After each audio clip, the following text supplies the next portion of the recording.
Oh, it is 7:01 on the 11th of April, 2024, and I'm going to call to order this meeting. So I do have a moment of reflection. This is my little prayer for tonight, and if you wish me to bow your heads. Heavenly Father, be present at this meeting. Bless this assembled congregation. Let us listen with compassion, understand with wisdom, and speak with civility. Let us join in collaboration to make a better township for all of us. Amen. To dovetail onto that, Adam, you missed it. You started the meeting. To add on to that, one thing as supervisor, I'm going to put in here, it's not actually like a part of a new rule or agenda thing. It's just a point of order as far as from the Robert's Rules of Order that I've been reading. When people speak at the podium, they have 3 minutes. And the freedom of speech, First Amendment, I fully agree. Very important. I would never do anything to take away from that whatsoever. However, when I speak to all of you and to the board and the members here, I speak with civility. I speak with respect. I will not raise my voice. I will not speak hostilely or with anger. This is how we will treat each other in this room. If anybody up there I feel is speaking with anger or hostility, I'm going to bang my little hammer here and we will stop the time. You will get 3 minutes. I guarantee that. You will get you through. I will respect you and give each one of you who wants to speak your 3 minutes. But we will speak in a calm, even voice, and we'll speak nicely. We're all here for the same thing, for a better township. I want to encourage that with all of us. We're on the same side. We're on the same team for the same point and purpose. We're here to make it better. Heikla, is that right? Yeah. Mrs. Heikla, just first, I'm sorry. Actually, because you look under my Facebook thing saying this is a person you might know instead of friends you have a meeting. It's called, what do you call it? The meeting you have outside of here saying, please come join us for like the breakfasts and lunches. It's like a 2-word phrase. That's just for the meetings for people to get involved with. I mean, I say vocal local a lot. Vocal local, that's the one. I love that. Actually, I want to sit there. I want to say thank you. I love that idea. The vocal local. God bless you. Wonderful. Being involved, being part of the township, working to make things better here. The vocal local. I read that. I loved it. So good job. That's all I want to say here. I saw it on your Facebook, and I just want to make that little saying just because it's fun. It's kind of cool. Sun's still here. Okay. But yes, we are all residents of Bedford Township. We are all here in a friendly manner. We're all here to make this place better together. And I want us to start working.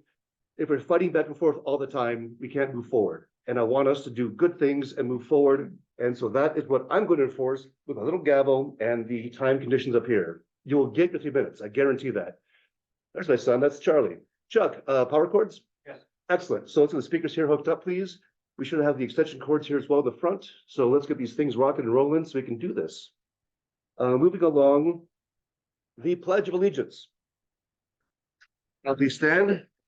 Veterans, feel salute. Other folks, the non-veterans, put your hand to your heart, please. I pledge allegiance to the flag of the United States of America and to the republic for which it stands, one nation under God, indivisible, with liberty and justice for all. Thank you. Please be seated. Ready. Moving on to the roll call. Supervisor Kinsel. Present. Clerk Baraco, here. Treasurer Miller. Here. Trustee Hires is absent. Trustee Beamish. Here. Trustee Greenwood. Here. Trustee Dingman. Here. 6. We have a quorum. I have a point of order. We have a person up here that hasn't lived in the township in 2 years. He admitted it himself. And we don't need a resignation for the position is automatically vacated as soon as he leaves the township.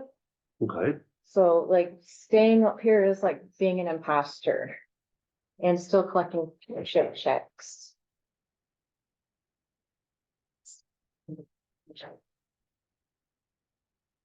So you're referring to Very. Mr. Beamish, Yes. Mr. Beamish. Where's your current mailing address? 3620 West Michigan Avenue, Bethel Street. Okay, Is that where you're living? I met the requirements for residency. so so he has a residence here in town. What does the rules state exactly? But they see them. Let me grab them, they're on my desk. Okay, good. I don't know, honestly. All right. I'm new here. Really easy, there's not a lot. 183 days out of the 365 days, you must be a resident of the township to be able to. And so basically living in the township borders? So, Mr. Beard. Yes. Board discussion. Is not. And we have a representative government, which means the audience is here to observe, not participate in or. Okay, sorry. Gentlemen, I apologize. We're getting the laws. Pardon me, allergies. We're getting the laws here. Mr. Kendall, Look at that, this is something that's not to be resolved at the board meeting. Okay, Plenty of folks that have investigated, including our township attorney. The law states the intention to return. So my residence is across the street. I filed for divorce at that address, and there's been no challenge to that. This is a play. Highly inappropriate, and I do not appreciate the disrespect. okay. I will review the law that's been brought to me, and then I will meet with the board here and we'll discuss what is gonna happen. For now, this is a tabled topic. It'll be brought forward so I can actually review it in turn. If need be, I will consult the attorney and make this happen to find out the full legalities, make sure that it is appropriate. And by next meeting, by next meeting, we will have a resolution that I will bring forward. Personal. This is for.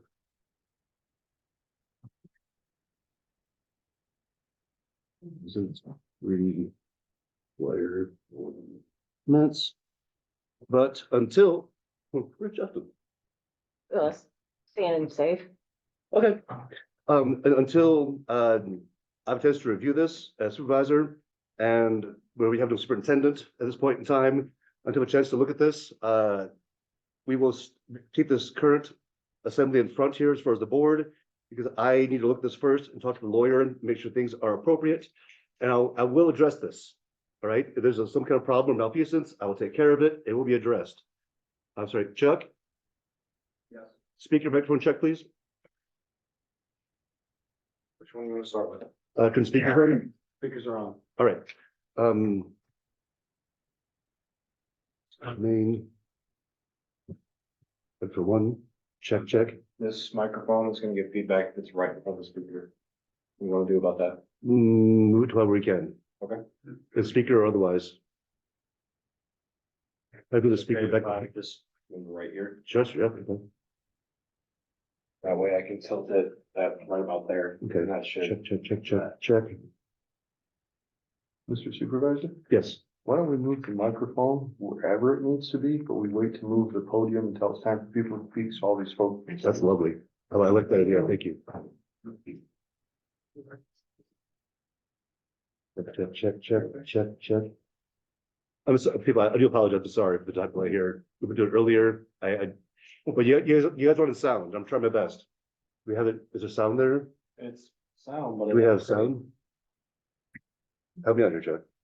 Okay, which one are you on? Are you on one? One is microphone here should be. Okay. I'll speak. Check.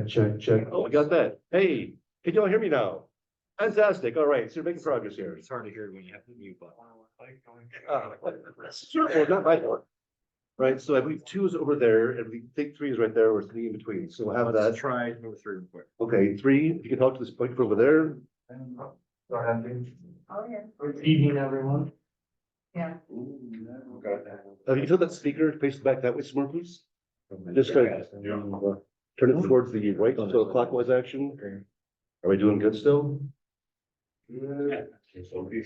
I'm not singing, so.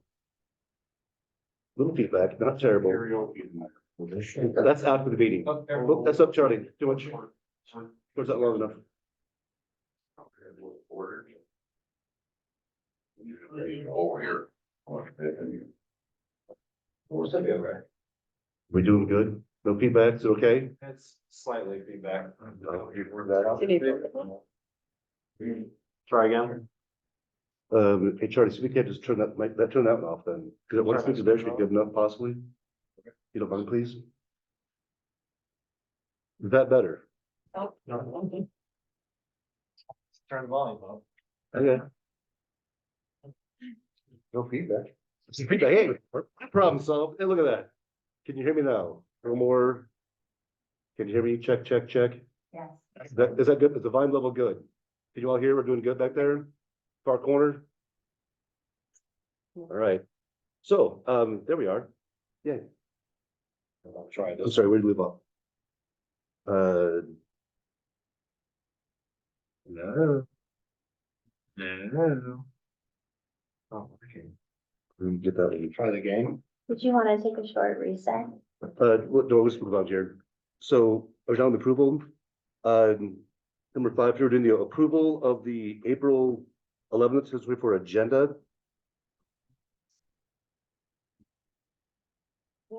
Roll call? What goes down? 6 are present, yeah, quorum. Yeah. Yep. So the approval of the board, sorry, rather, approval of the agenda for tonight. So move. Is there a second? Alrighty, all in favor? Aye. Aye. All opposed? And what was the other end of that? Or just we didn't? I heard with a roll call. Do you, we normally do a roll call on that. Did you want to switch that to voice vote? Cheers. Just a small addendum to the approval of the agenda for this evening. Mr. McKinley had put in a letter of resignation. I have it here. It was not copied in all of your packets. I didn't think it was that necessary to have in your packets for tonight, but this is the official letter of resignation from Mr. McKinley. You should see it. It's up here for your viewing pleasure, but I didn't feel his letter of resignation was that important to waste the paper for it. So that was my call. I do apologize if you don't like that, but it was just a last minute thing was put into us. As you know, it was a very last minute thing when he resigned, and that board is now vacated. So do roll call. Did you make a motion to add that? Motion, so No, motion, that was just an announcement. Is that just an announcement? that's just an announcement. There's no need to vote on it unless you want to make a motion second and discuss Okay. it and add it. We have the approval of the March 14th, the closed session board meeting minutes. So roll call, please. Hang on, you need to stop your paper.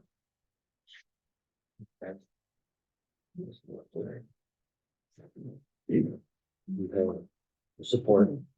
And have we got that? All right.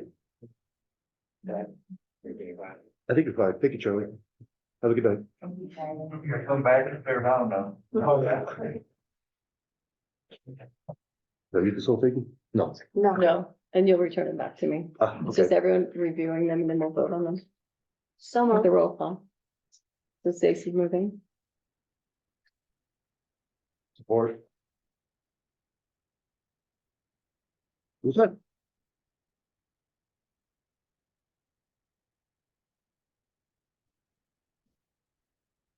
Clerk Barroso, yes. Barry Beamer. Yeah. Excuse me, trustee Beamer. Trustee Miller, or Treasurer Miller. Yes. Supervisor Kent, Yes. trustee Greenwood, Yes. trustee Dingman, Yes. 6 yeah. Motion carried.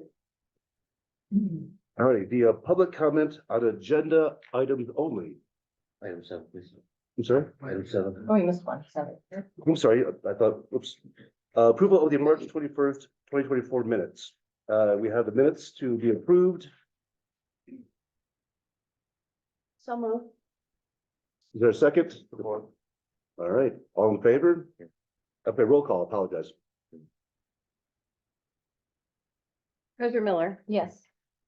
trustee Beamish. Yes. Trustee Greenwood, Yes. trustee Dingman, Yeah. supervisor Penzel, Yes. clerk Barroso, yeah. 6 yeah, motion carried. Then. Now onto the public comment on the agenda items only.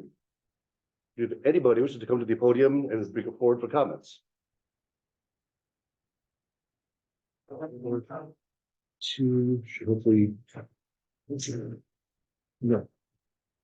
I hope this is working. I'm not gonna sing.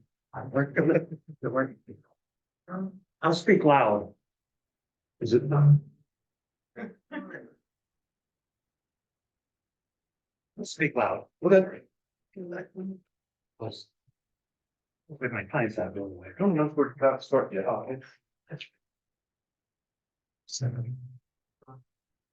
By that? Well. No. I'll speak loud. Okay. Agenda items only. So I'm referring to the agenda item that's on the board agenda in regards to the Wells Drive location. I believe you're voting on something that's coming from the Planning Commission in regards to a zoning change, I believe, associated with that.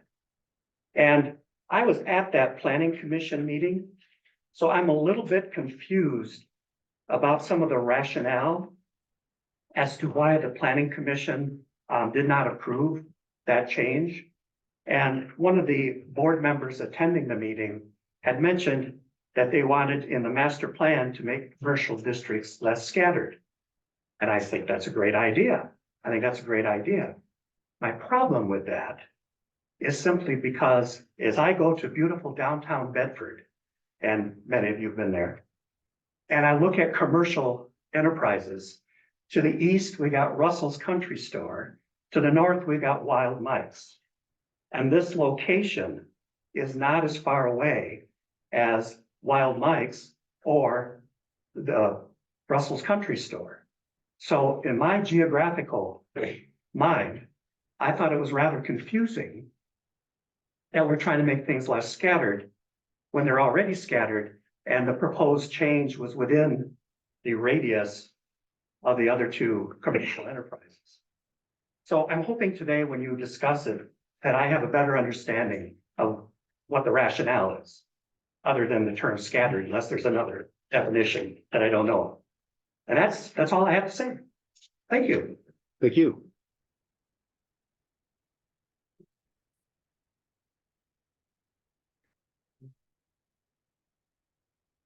Anyone else?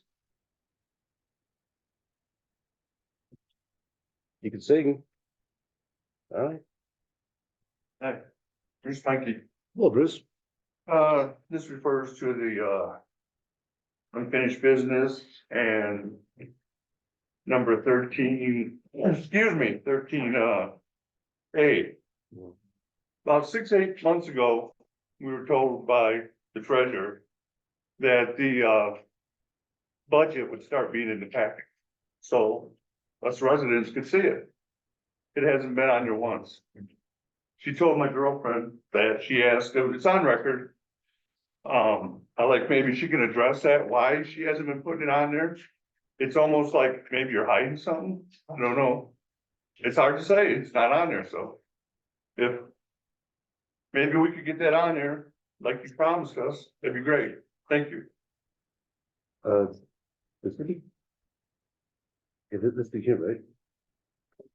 So in your packet, I do apologize. You don't have these pages here in your packet? We don't get those facts. And I didn't see it online either. Okay. Again, looking at We don't brief get all degrees this here, information. is there a way to put the budget in their packets? They don't have packets, they just have the agenda. Agenda, is there a way to put it online so you can look at it? It's usually in the packet online, in the online packet. Okay, so do you have access to the computer to I online? do, but I have not seen the budget. Okay. I will talk with the treasurer. Okay. And we will try to make sure that packet, I'm sorry, the information for the budget is in an online status. If you want to print that many pages all the time there, it's gonna kill a lot of trees. Yeah. So if it's okay, I'd like to keep that for the public, keep that report as far as the budget, in the online status. If you want to print it off yourself, feel free. But we as a township, I don't think have to be printing off the budget Right. to be used for your back home firewood. But we'll make sure that in the future, I'll make sure that we get this on the online status so you guys can review it. We don't want to hide anything, right? Same page, all of us. Okay? So it may be, may I speak? Yes, It may be listed as revenue and expenditures report in the packet. Okay, well, look. So is, okay.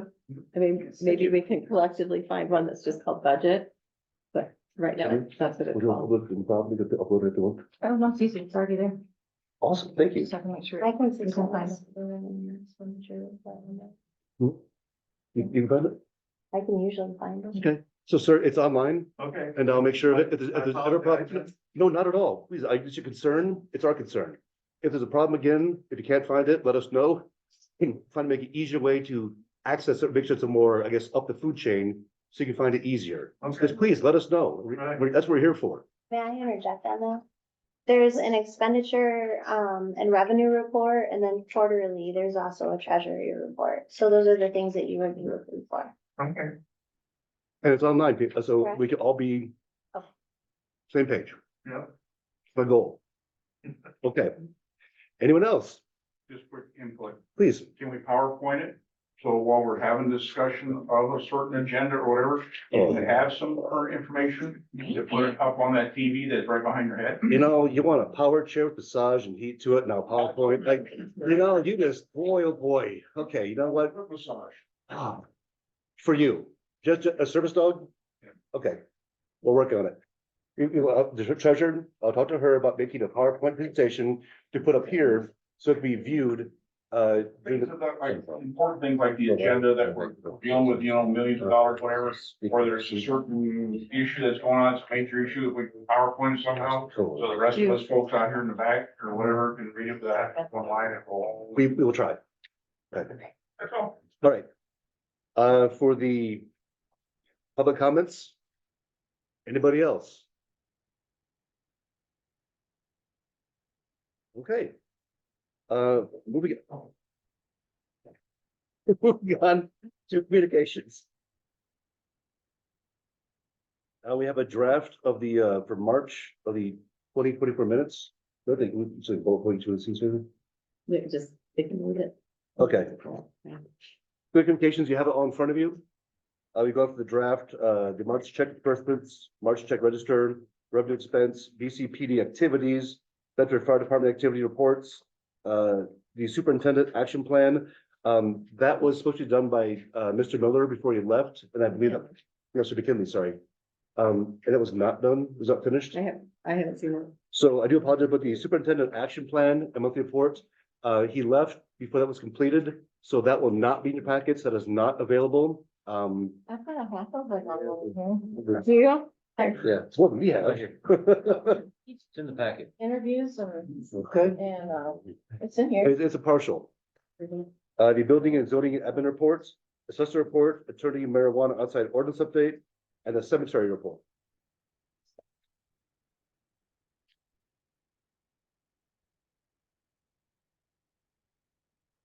We're going to the reports of the police and fire. For police, Officer LaValle. LaValle? Is that correct? Yeah. Thank you. And the microphone, you want a microphone here to be heard better? Okay. Thank you.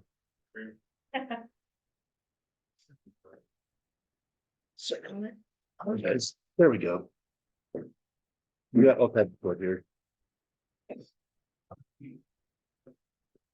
All right. Right, so BCPD took approximately 347 calls for service in Bedford, for the last month of March. We had a valid breaking and entering incident in the area of Banfield Road in M37. It occurred sometime when the individual was at work in the hours of 7 a.m. to 5:30 p.m.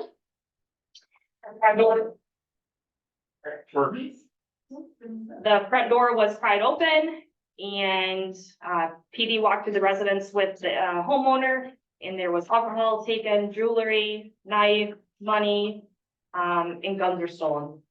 So it's still an active investigation. There was a fraud complaint that came in the area of Kirby Road in 37. There was an individual had seen that cows were for sale on Facebook. And that individual had paid the advertisement company $1,900 to see for their cows to be delivered within the week, and the cows were never delivered. So, the website was spam. So just be cautious of advertisements on Facebook. More than likely, they're possibly spam. All right. And then we had a hit and run accident that came out. Personally, this is my incident this last month. Call came out as a vehicle had hit a parked car at a business on West Michigan. It was traveling eastbound on Michigan. I had located the car. The individual was not listening to myself with the verbal commands, not getting outside his vehicle. He ended up being arrested for operating while intoxicated, the hit and run accident, as well as the RMO. So, Thank you. yeah.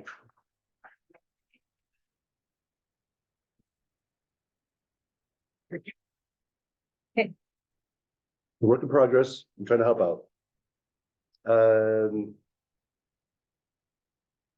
So fire chief? Chief Huckensberger? Huckensberger? More. All right. You want me boxed in? You want me to speak from here or you want me to look her down?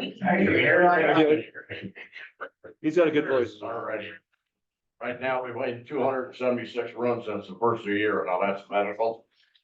Fires and things like that. Yesterday, we were on mutual aid with Springfield down on Avenue C with a house fire. When I was a dual-plex apartment and they had coal clothes piled up all around the stove and the furnace down in the basement area. And the motor overheated down there and filled a lot of smoke up from the house. So clothes shouldn't have been around there around that furnace and everything, but that's all the problem was just a lot of smoke in there and stuff, and we evacuated a lot of that out of there.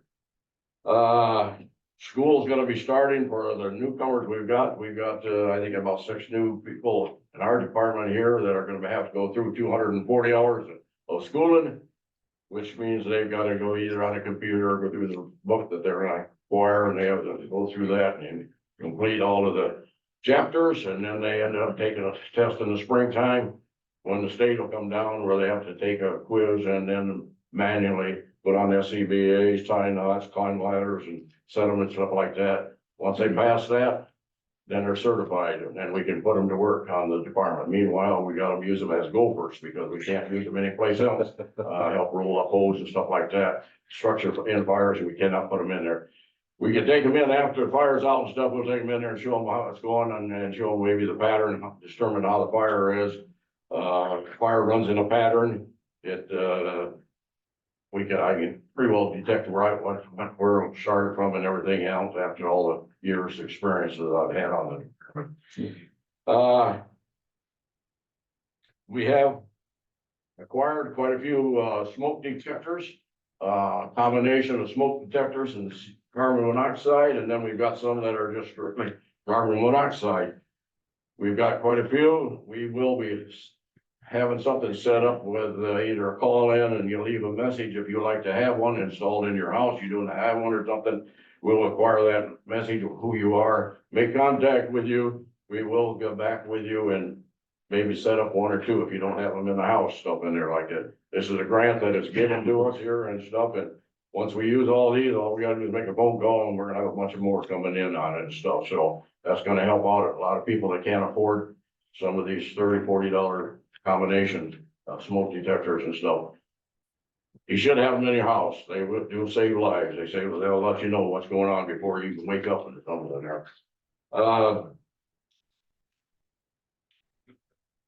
Like I say, we run a couple of few yesterday. We run a grass fire over on Ballman.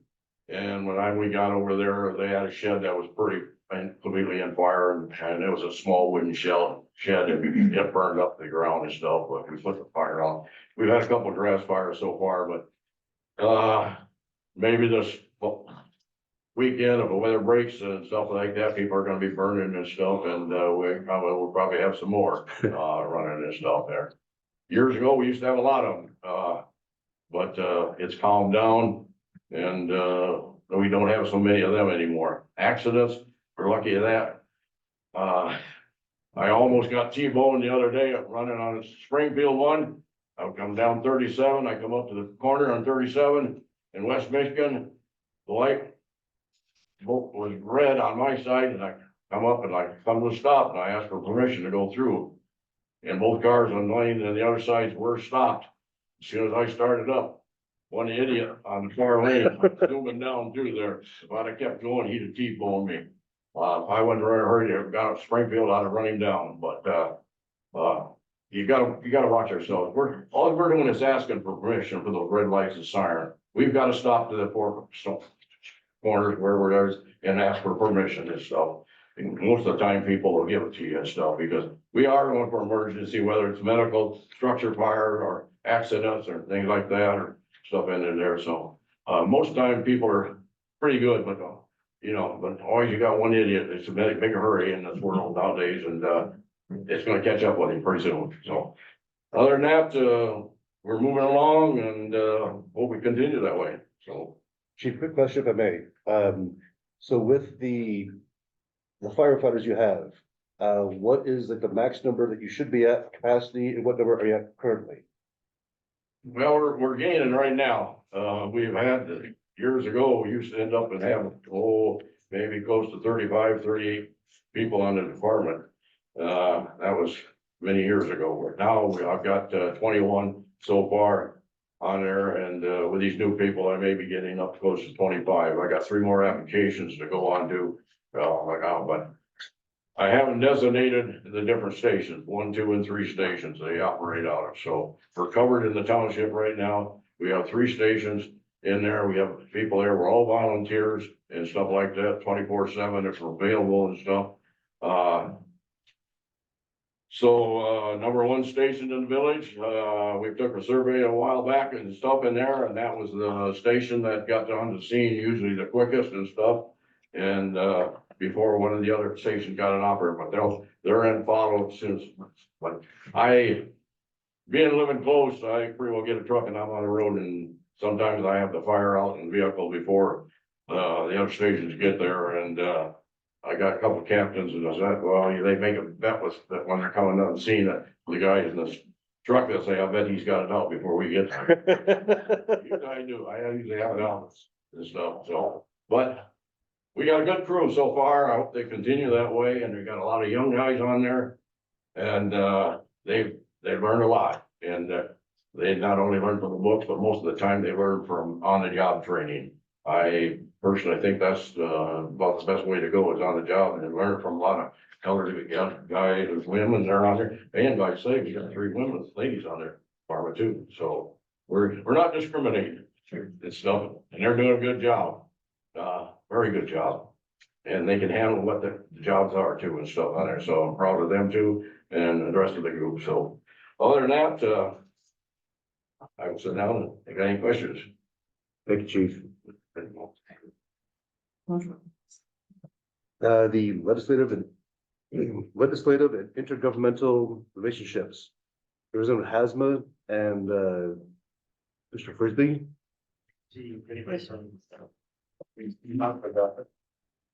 We had our annual Pass it down. equalizations meeting last night. It's the only meeting, it's the only Tuesday meeting that we have every year.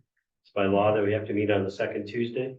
We received the equalization report, which is available online. I would encourage you to go look at. Bedford's residential properties rose by, I think it was 12.6%. Overall, the counties rose by 13.7%. And those are driven by sales. So those are, comparable sales and then values reset throughout the county. People are still, the housing market in Calhoun County is still pretty hot. There's not a lot of available homes for sale. And they're trying to address that. So there's housing developments that have gone in Marshall, private investments, down into Concha, they're going in as well. Some of it's in support of the Blue Oval and the anticipated growth. But right now, actually, most of it's filling the need that are identified as a need for housing. So that people want a home, they just don't have the availability to get a house. The other thing that happened last night was we approved, putting back on the ballot the 0.2 mils for the Parks and Recreation, which 50% of that is given to the townships. You guys have probably, I think you're receiving right around $26,000 a year as a result of that. And you guys have put it to good use in developing and maintaining and improving your parks. So that, we hope that'll be continued. That's a renewal of 0.2, so, and it was overwhelmingly supported last time. Parks and Rec, we did talk about the final design for the North Branch boat launch over here on the river off of Custer Drive. And the final design, we decided it really needed to be paved. It couldn't be gravel because of all the wash. And that was part of the problem of why it was deteriorating. So they're gonna pave that. And we've resubmitted the final design to DNR for their approval in consideration and other costs as a result of that paving. But that's gonna be a nice addition to Bedford Township to have that as a launch point. And there'll be some picnic tables and things like that down there in the initial design as well. The other thing is last night we learned that the hot mix asphalt plants are opening this week. So by Monday, they'll be out in force with contractor pothole patchers and supplemented with our road crews, 11 road crews. And they hope to have that done in 6 to 8 weeks. They're gonna start at Lee Township. And I want to say Sheridan and potentially somewhere else, depending. But they're trying to hit the worst areas to start with, and then they'll just keep moving around. So we take a low boy, load it up at Lakeland or the closest spot we can get hot mix asphalt at a reasonable price. And we take that to a set space in the middle of those townships, and those contractors come there and fill out low boy instead of driving to Battle Creek or Jackson or Coldwater to get hot mix asphalt. If we bring it to them and get that process sped up. So April is the worst time to be a county commissioner. Guarantee that, because that's when pothole season really comes out in force. So the dry weather, this restart of the asphalt plants, that's going to help us get ahead this year. So any questions for me? When are you anticipating the boat launch getting paved? I don't expect that's gonna be done for another, probably in the next year. But I think we still are waiting some DNR grant approvals. But we used some county funds for that from the Parks and Rec Village as matching to help offset that. And then, can I ask another question? The county donated to the fire departments or gave each of the fire departments extra breathing apparatus? Was that countywide from marijuana money? Was that from the county? I don't know. That doesn't sound familiar from the county. No. You know anything about it? Larry? No, not yet. I have not heard that. It could have came through emergency management, Okay. but I'm not sure. You heard that? I'll try to find out. I'll work with Larry and see if we can identify where that's coming from. I'm trying to find out what I don't know. Yeah, free's good. I just don't want us to miss out. When the Custer Drive Park is done, is that gonna be county maintained or that? It's a county park.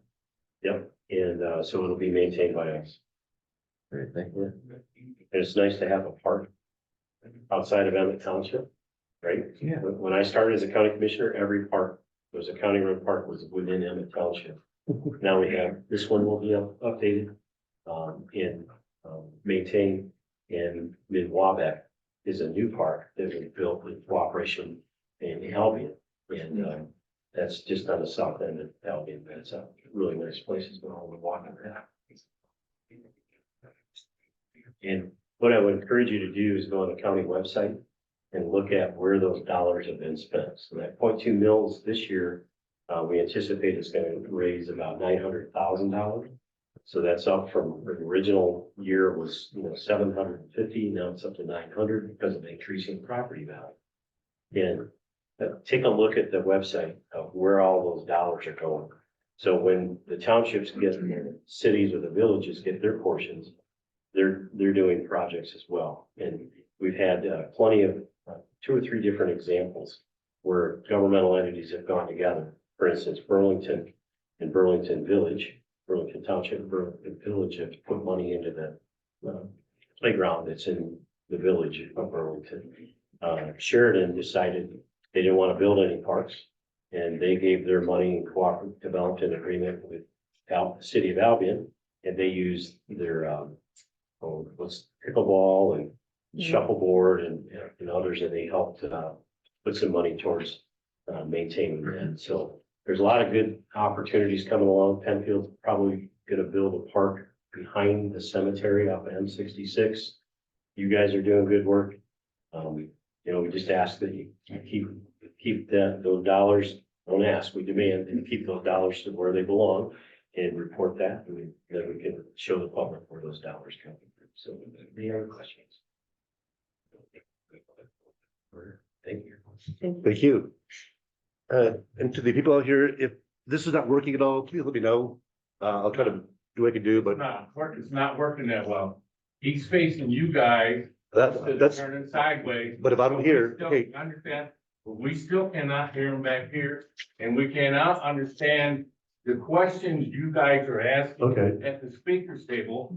So for us to be informed, we also gotta understand what you Right. guys were saying, because we lost the first question on point of order. We did not get the whole detail back here. All of a Okay. sudden it passed and you move on. please don't raise your hand. If you can't hear, raise your hand. Say I can't hear.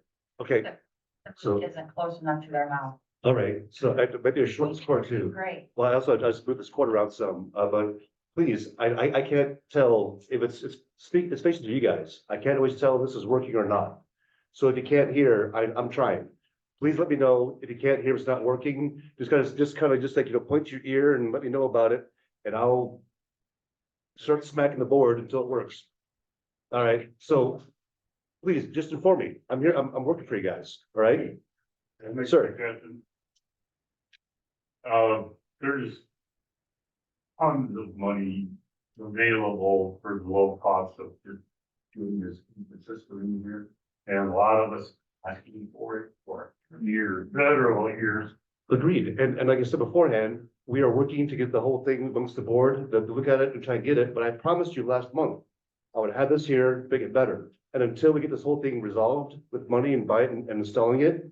I will do what I can do from my end, because I made you a promise, I would do this. I'm trying to keep my promise to you guys, so you can hear in the back.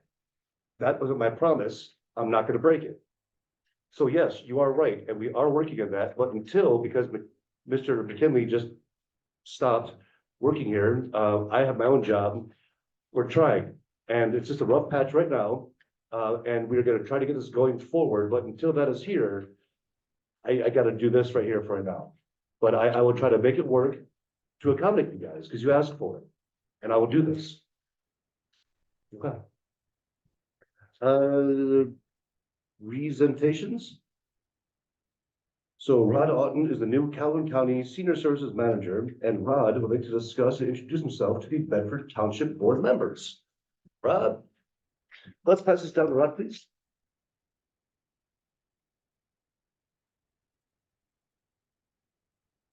Thank you for the opportunity tonight to both introduce myself and also just again, share information about Calhoun County Senior Services.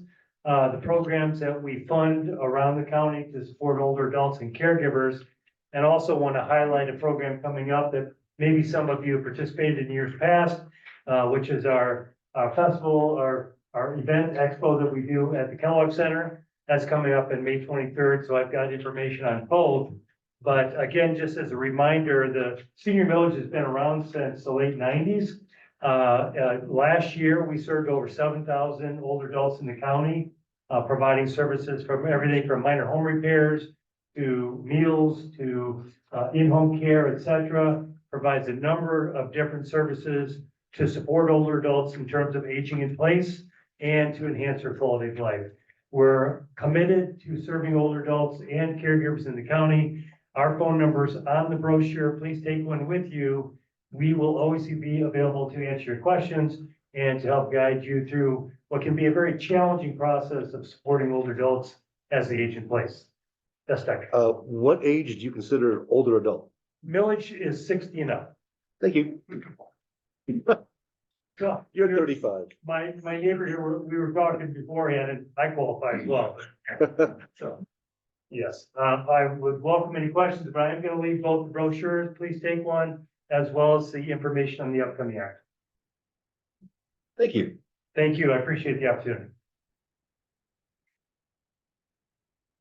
Yeah, as I know, it's inconvenient for now. We're working on it. Next I'll get wireless microphones here. We'll make it better. Okay. Unfinished business. First off is the roads. Okay, let's see it. The roads discussion, the hiring of a road coordinator.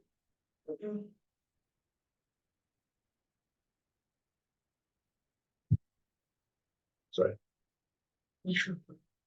By the speaker. So, may I, first of all, the board needs to apologize to, the roads committee. The report was not added, for feedback last meeting. That was missing from the packet, so we didn't get any feedback from the public. I know that Chairman Stibe and the group put a lot of work into this, so I just want to acknowledge that that should be in the packet. We would like to hear public comment on that moving forward and sincerely apologize that it was missing.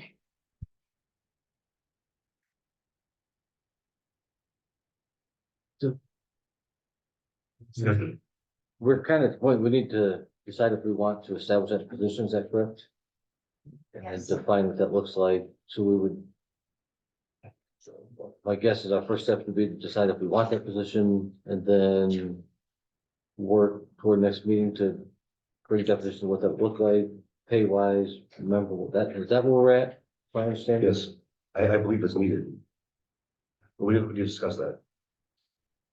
So we need a motion. You make a that though? We can speak between. So I'll make a motion that we explore hiring of a road coordinator. All right, kind of messy. Motion being made to hire a road commissioner or coordinator, say road coordinator, sorry, for the Bedford Township. That's correct? In a nutshell, Is motion to explore the To option of explore hiring. the option of hiring one yes. and to be determined is the pay and the scope of their job.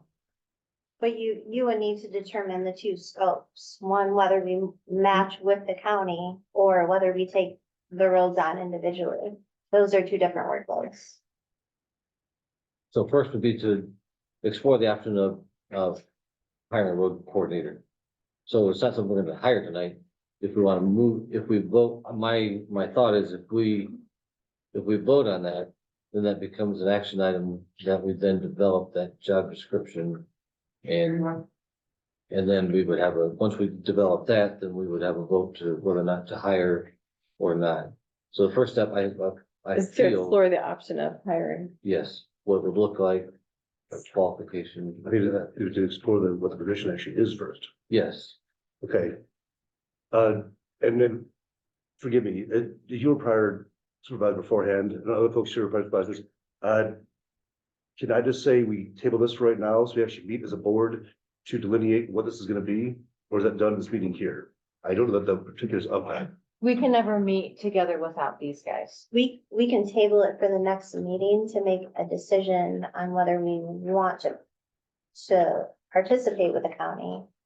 And then move forward from there, But but I think- we can't meet in closed session, I think is what Treasurer Miller. I think Okay. that's how it That's should trying be. to say. Okay, I'm learning.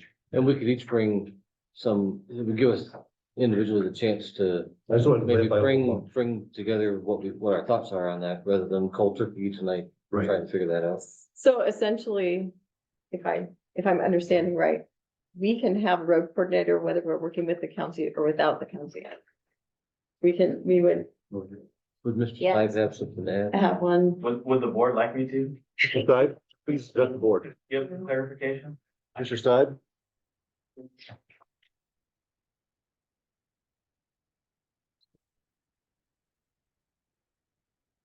All right, you're doing exciting stuff here. All right. So where we're at in the process, the road committee has made their recommendation, which was in the report that, as trustee Greenwood noted, was not in the packet. That gives, I believe it is in the packet this month. I did check, it looks like everything was there.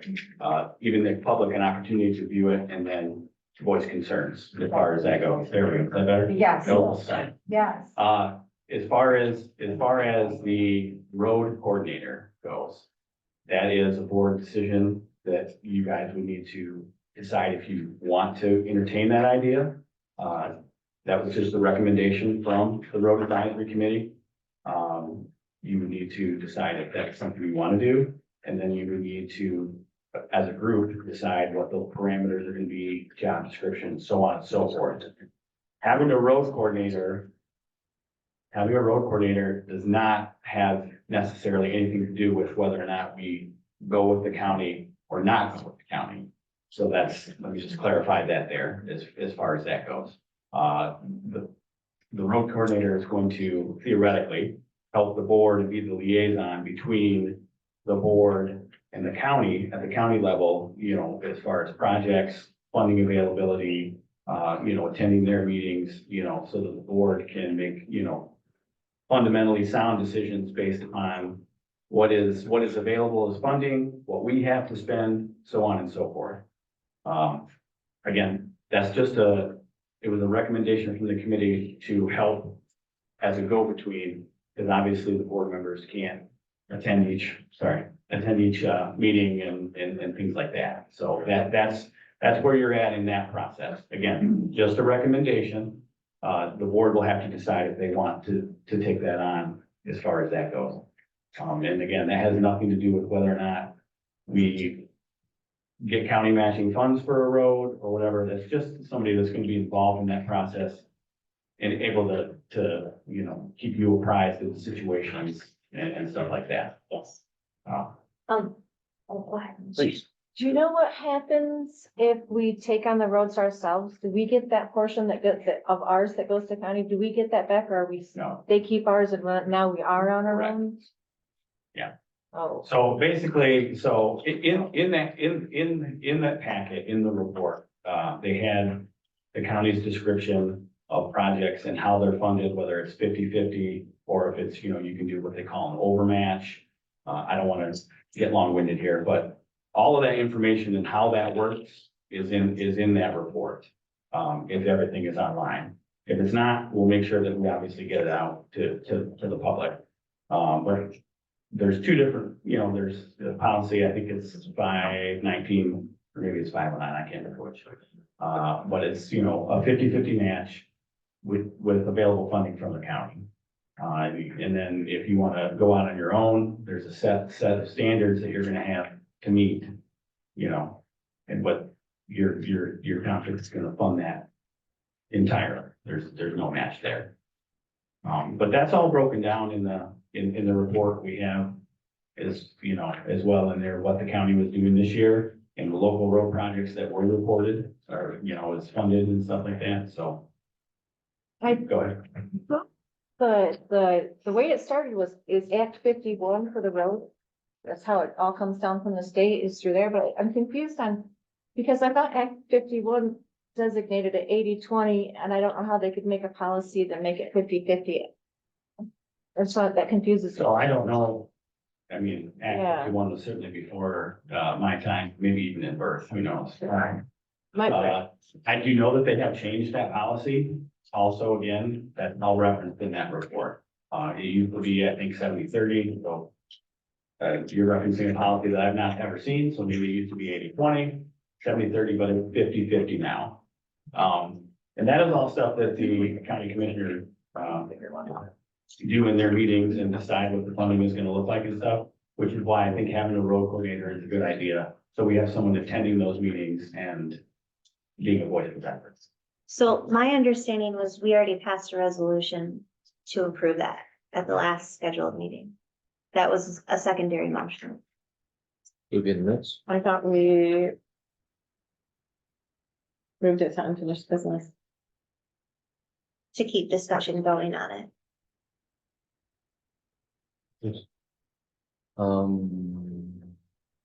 because it was a secondary motion moved by Dr. Kinsel To form, to move forward with the liaison, okay, however you wanna title it. But we didn't set in what capacity that meant. okay. Give that piece. We give them that to you, sir. The 14th is. 14. Am I the only one that remembers this? I'm pretty sure that, Speed it up. I'm pretty sure that I mentioned that once. I haven't. You see, I saw the importance of it. You gave a large speech up here about the whole thing with the green packet. There was the concerns that was still in green paper. I remember all the pushing there, and I'm pretty sure that I might have made a motion saying that we need to move forward with this road commissioner, that it is important to have a representative for Bedford Township and the county to make sure that we had a voice in what's going on there, and especially a person has the authority to go there and learn about it, bring it back to the board for information.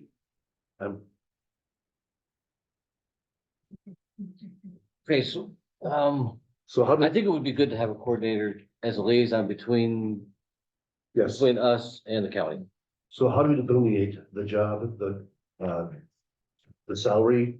To do that here right now, or I think we vote officially to form the position, and then Maybe start at the most basic level, you want somebody at the meetings. So however many meetings, one a month or whatever, start it with the basics, keep it along like everybody's once a month meeting. that's the board here. So this, again, I'm new, don't know. Start. How do we discuss, how or where or when we discuss the particulars of that job? Is it gonna be here at this meeting tonight in front of them, or is it gonna be, I said, there's a lot to discuss about it, it's just very blah and drab. But I mean, okay, can I amend my motion?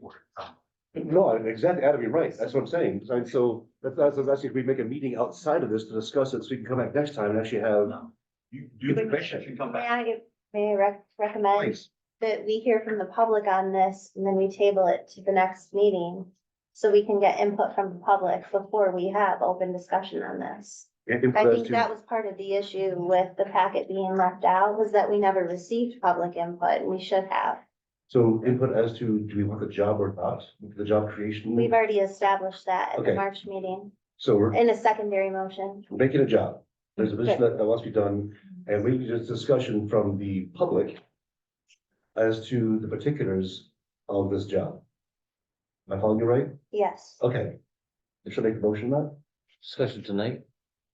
No, it's. So I would make a motion to table it until the next regularly scheduled meeting, which would be But it may. May 9th, 2024 at 7 o'clock here at the Township Hall. So recognition of a motion to table, I would support. Okay, so a motion said, there is a motion to table this until the next monthly meeting here. And with that, as I guess a tail to that one, we want to have a public discussion on the particulars of this job, so that we can have a better discussion of this at the next meeting. Write that down. Sounds way What'd you say? That's a recording. Repeat it. Is there a second? Well, we already have a, To So table, Beamer seconded. yeah, we already have that. right? You just clarified. Sorry, You just clarified. good. I clarified, I discussed, all in favor? Right? Aye. Aye. Aye. That carries. Excellent. Please, for the public here, we would like your input as to this job, what it might entail and everything else there, and even down to the point of salary for this person. We'd like to have your input for this. And, we will discuss this at the next meeting in detail and make the job, finalized. We'll go from there. And we'll do it again, we'll do it together. So.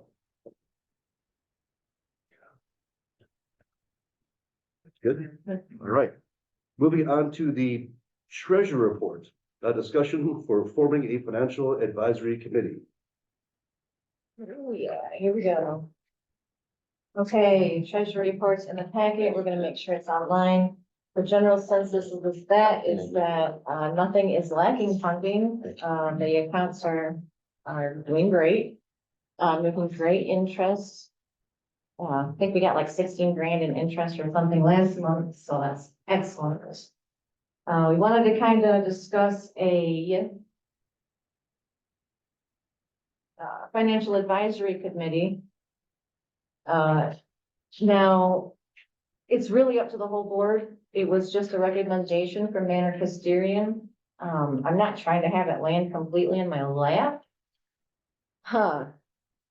But, so you guys know, the idea behind this was because like there's seven accounts, but 3 of them are used a lot. Wouldn't hurt to have extra eyes on that. Plus, we've got newly coming up a fire department build. It might have do us good to have extra brains and eyes on that for materials, for things that people wouldn't be paying attention to because there's only 1 or 2 people in the office. We are I wouldn't say short staffed, but like my deputy quit, Mr. McKinley quit, and I just rehired my second deputy. So she's my second and my 4th deputy now.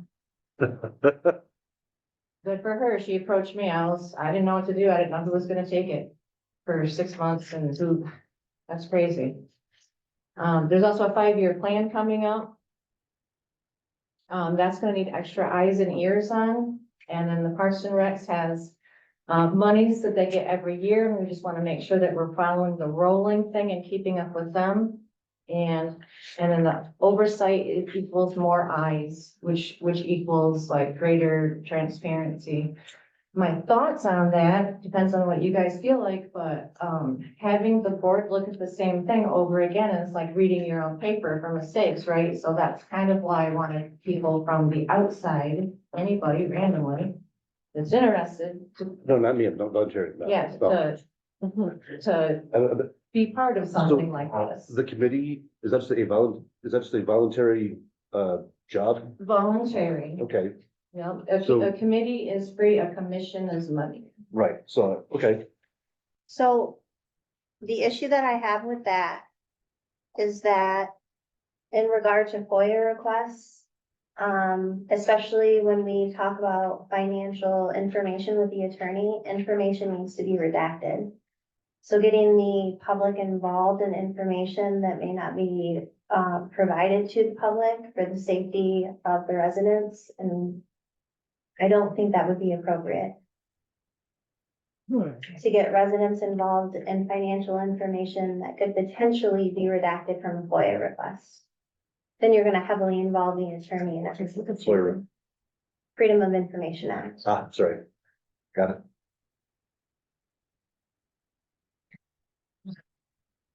It bounced off my head a little bit. Say that again? Residents involved in all of the financial information, that includes information like blight and all of the ordinance stuff that we're doing. And information for FOIA requests is redacted by the clerk. It has to go through the attorney. So when you're involving someone in these financial decisions, you're potentially violating law by doing that because you're not allowing citizens privacy from information that should be redacted. Well, we could redact the information before we let them see it, maybe not let them see those kind of things. There's 13 other areas to look into, maybe things that would be questionable, kind of step off to the side for a little bit, but there's plenty to tackle. So what would the plan be then? You have the attorney go over it? You do the committee? I mean, I'm just trying to figure out what this would look like. Well, and if somebody had maybe a name or it was something personal to a person, that would just be right off the bat, a no to look at. I mean, But I don't have. Clerk something Carafa, set do you down. understand what I'm saying? I understand what you're saying. I feel like we should start with the basic of what was recommended and then build from there. Sure. Do you Yeah, feel and like I that? didn't recommend it, it's whatever they recommended, I just tried to do something instead of paying $15,000. Exactly. It's Throwing it nice to, away. you know what? It's nice to move on it. It's nice to move on. I mean, there's a lot of things we should be moving on. But Yeah. that's a good starting point, absolutely. Yeah, so For a committee, how many folks do you want? that's up to you guys, it's not quite my committee, it's up to the board. What's treasurer? Yes. The medical standard report that recommend the finance committee, their recommendation is the superintendent, the treasurer, clerk, and additional trustee. Say again, please. Did you back? The recommendation from manager Christerian for a finance committee is the superintendent, the treasurer, the clerk, and a trustee. Basically what we did this year when we built the budget. Okay. Input wise, I think, since none of us are accountants, if we added an accountant, that would be even better. No takers? What do you want? An accountant? I'll volunteer. I've volunteered for it before it got knocked down at the last board meeting. All right. Now I've already been entitled to, as a clerk, trustee, and a supervisor of this township, I do know a little bit about those things, so. And Sold the man to back. I was the one that brought this township out of a deficit reduction plan that had to be filed with the state back in 2007. And we were back in the black within 4 years. I'm not so sure it wasn't a little bit in the third, but I know in 4 it was. Well, thank you for your help in the past there. Sorry, I don't know your name. Tom? Tom, thank you. We add Tom to the committee for the Mr. Supervisor? financial. Oh, I'm sorry.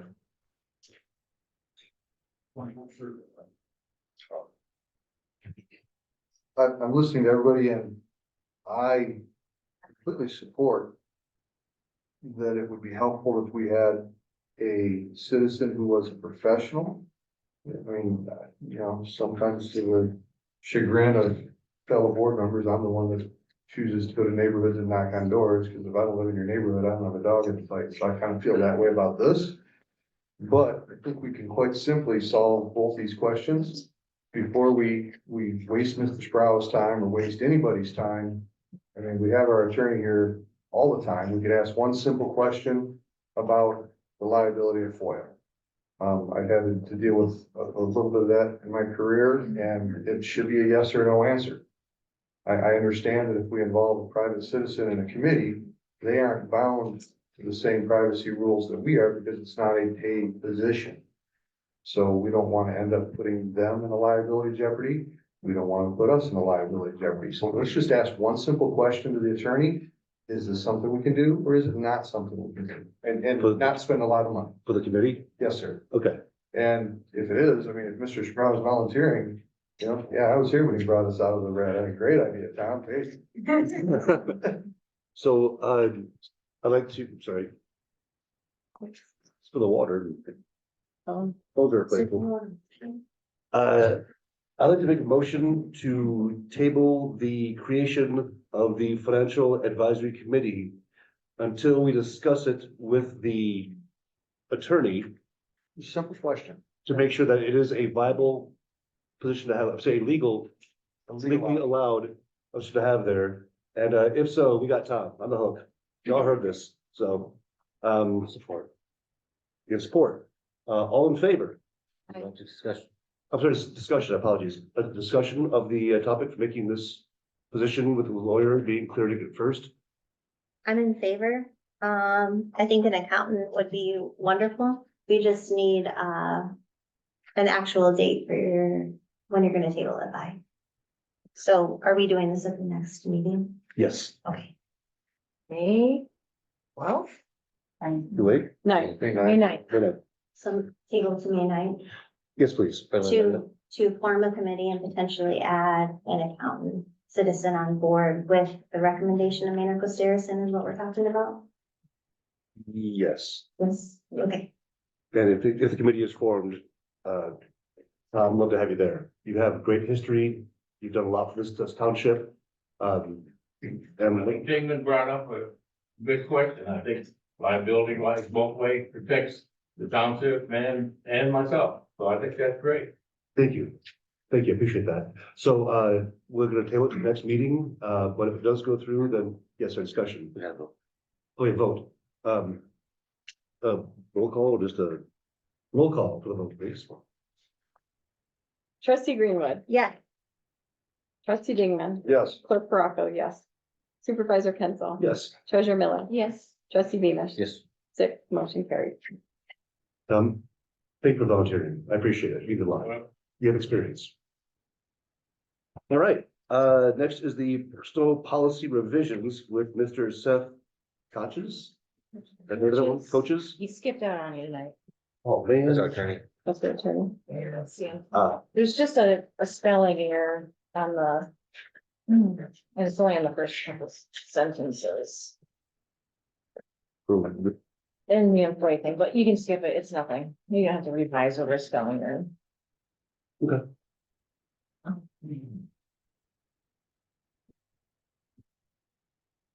Alrighty, moving on to petitions and new business. There's a discussion of the 2024 budget matters. This is. Yeah. No.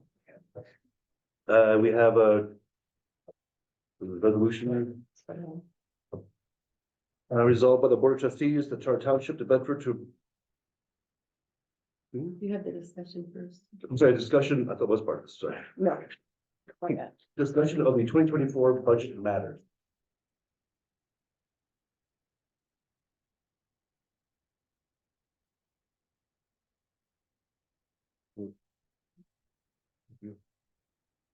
Anybody want to start? Yeah, Judge, you go ahead.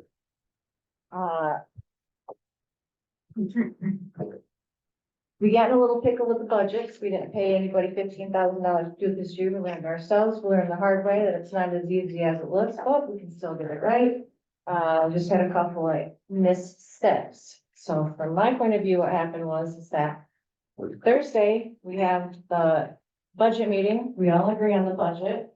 And Mr. McKinley was sent away, who was ultimately responsible for the budget. He was sent away from that to a roads meeting. And then he didn't realize that it had to be entered into the computer Monday by noon because he thought it was done. So in an effort to help him, we basically crammed, got it done, but entered the wrong budget because there was two. There was one that we had worked out to enter all of the payroll numbers at a 4% increase.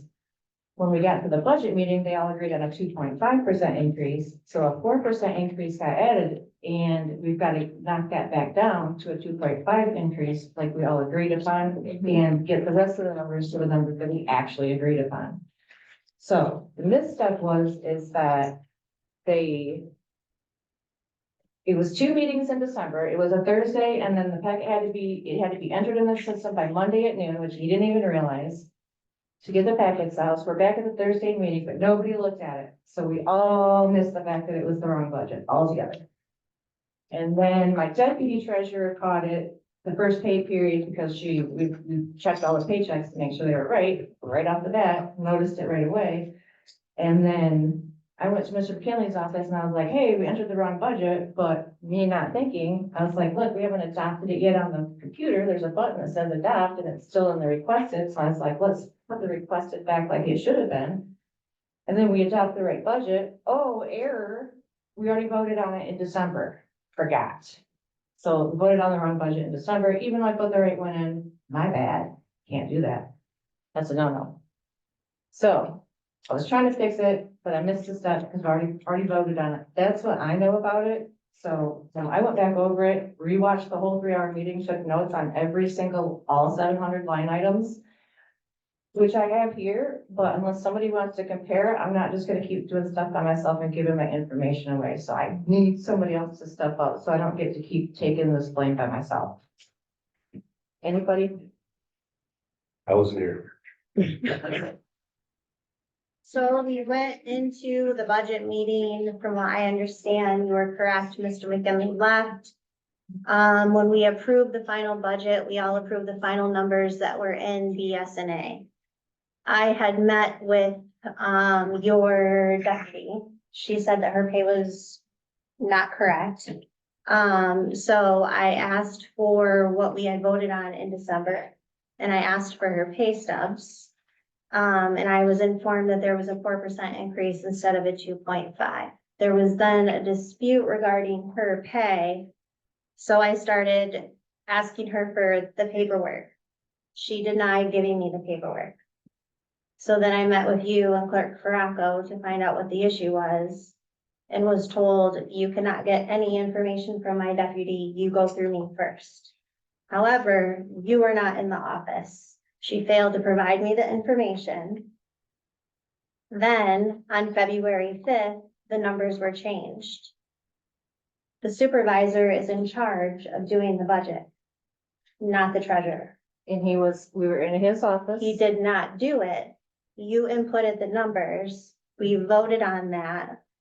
You have it listed as the login user, the one that we voted on. That's who printed it. Okay. You did not catch that. And then the numbers were changed to inflate the item under the Treasury Department by around $5,000 without board approval. That was exactly the number that we agreed upon in the meeting. So it's so weird to go into a meeting, we all agree upon a number. It's crazy to go into a meeting, we all agree upon the number simultaneously, and then when I go to correct it in Mr. McKinley's office, find him out the error. He wasn't there, so we have to go watch the video, but still point out the error and agree that that's what everybody agreed upon, change it like everybody agreed upon, sit here and take heed. So there are two issues that I have. The first issue is that when we discussed the budget, we agreed to a full-time salary and then your deputy expected an additional increase on top of it. So 2 increases. The second issue that I have is that you increased the budget without board approval, and that's an act of malfeasance. I did not increase the deputy salary twice. I simply asked for equal pay for both deputies. So one paid, the other one made, and that was it. You changed the numbers without board approval. The numbers got changed without board approval for Okay. the exact reason that I told you that, Okay, so confirmation. that everybody missed it. They all got changed. In fact, forgot about that. Went to go do the right thing. Shit, I thought you did too. I'm done.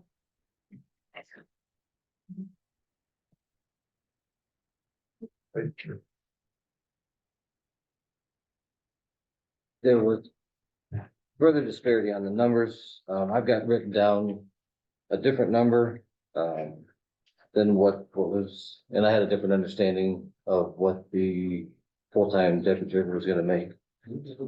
Regardless, the deputy, that person is gone. So, let's see, we have a motion, we even have a motion yet on this. It was No. just a discussion. Just discussion. So I'm okay with making the changes to the budget, but I'm gonna recommend that we change the deputy treasurer to what this new person is making, which would be 47,736, and that is a part-time position, so the benefits, taxes, that would all need to be amended, that would all need to be changed. And then next month we can make a final, but that would kind of solve this issue, but point fingers. Yes, I think we've done it appropriately. The main person to blame is not here, so we mustn't beat the dead horse. Agreed. I You would, can't blame him though, because literally Stacy sent him out and I questioned it. Like, he has to do this, this is his main job. And she was like, yes, everybody's house and pros. And he left. let's not, That was not a good call. But you were the one that changed the numbers. Take ownership and accountability of Move it. forward. How's he supposed to know what he's doing, Okay, making so moves? I have a motion. Yeah. enough. The mistake was made. Let's also apologize, be friends, and move forward. The deputy who was here is gone. The superintendent is gone. I'm not trying to sit here and disparage either one of them for what happened, what didn't happen. End result is we had a problem with the budget for the township to know about. There was a budget that was voted upon, a wrong one accidentally got inputted. It was out without this intent. It got put inside there, problem got caught, we fixed it. The proper budget is now in the system. Most of it, but you better double check. That's not all, remember? Treasurer, It's not my job, remember? your I treasurer. got yelled at? No, step back. Are you the treasurer? Yes. Is the current budget in the system? Is the approved, the one that we voted upon here in this meeting back in December, is that budget in the system? I think it is 100% correct. Okay, by next meeting, I would like to have that verified as 100%. that the budget that was voted upon by this committee for these people here is in the system 100%. I want that verified for all of us. Okay, but then we have to re-vote on it, so then that. Why? Why? Yeah, Because we voted on the wrong. you have to That's the re-vote problem. on it. No, we voted, the one that we voted upon, is that in the system? The If wrong- it's the not wrong- correct, we have to vote for an amendment.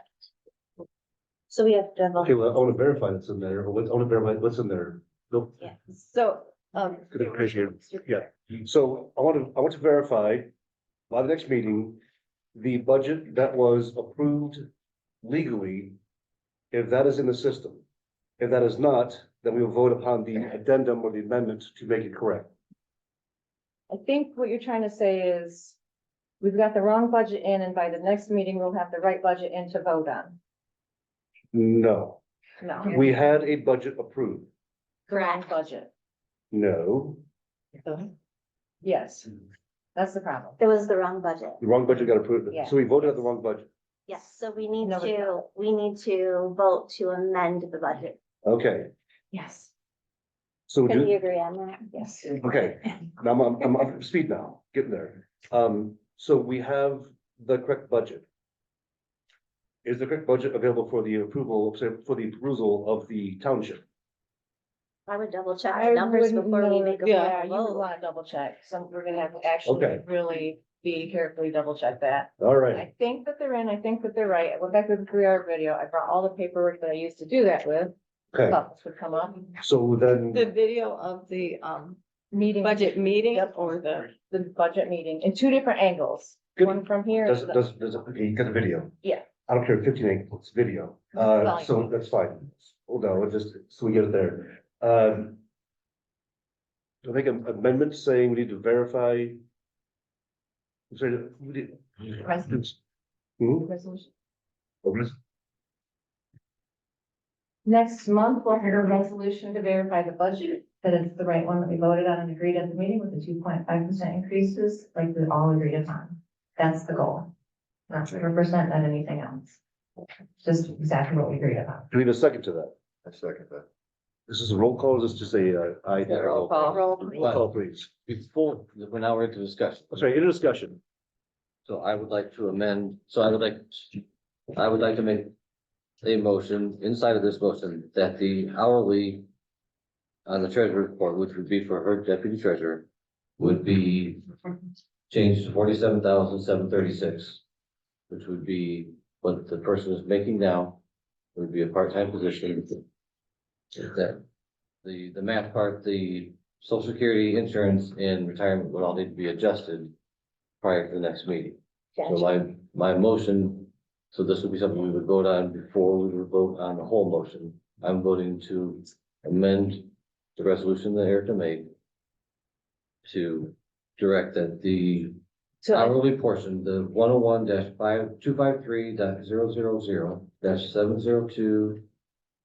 101-253.000-702.001, hourly under the treasurer would be set at 47,736. And then the appropriate social security, insurance, and retirement altered to reflect that part-time position. Can you clarify one thing for that motion? Are you talking about the hourly line item or being paid hourly? The hourly line item. I've done the math, so that's the number based on 34 hours. let me ask you, because we were talking about possibly going full-time I mean, she could go full-time. My adjust it. motion, so I have made a motion Just so you know. to go to this number. If this person wants to go full-time, that's a discussion for a different time. But right now, this is the number. So I made a motion. If somebody likes to support it, then we can discuss it. Second that. Wow, make a big mess of you guys, sorry. Discussion. It just feels a little bit like you guys are after my deputy again. No, okay, clarification. This is a position, start off here as a part-time basis. And if it needs to be, if the workload indicates with you and her doing it, that need to have, you and the other person, let's say her, apologies. If you and they, the other person, need to have more time, we can vote to expand that job to a full-time basis. Well, that's, Right now you have none. it's kind of weird because, well, they work at the pleasure of me, like, I would have to do like full-time, part-time, like, you guys can't have them. That's crazy to me. Let's say, for example, what if you did adjust my budget?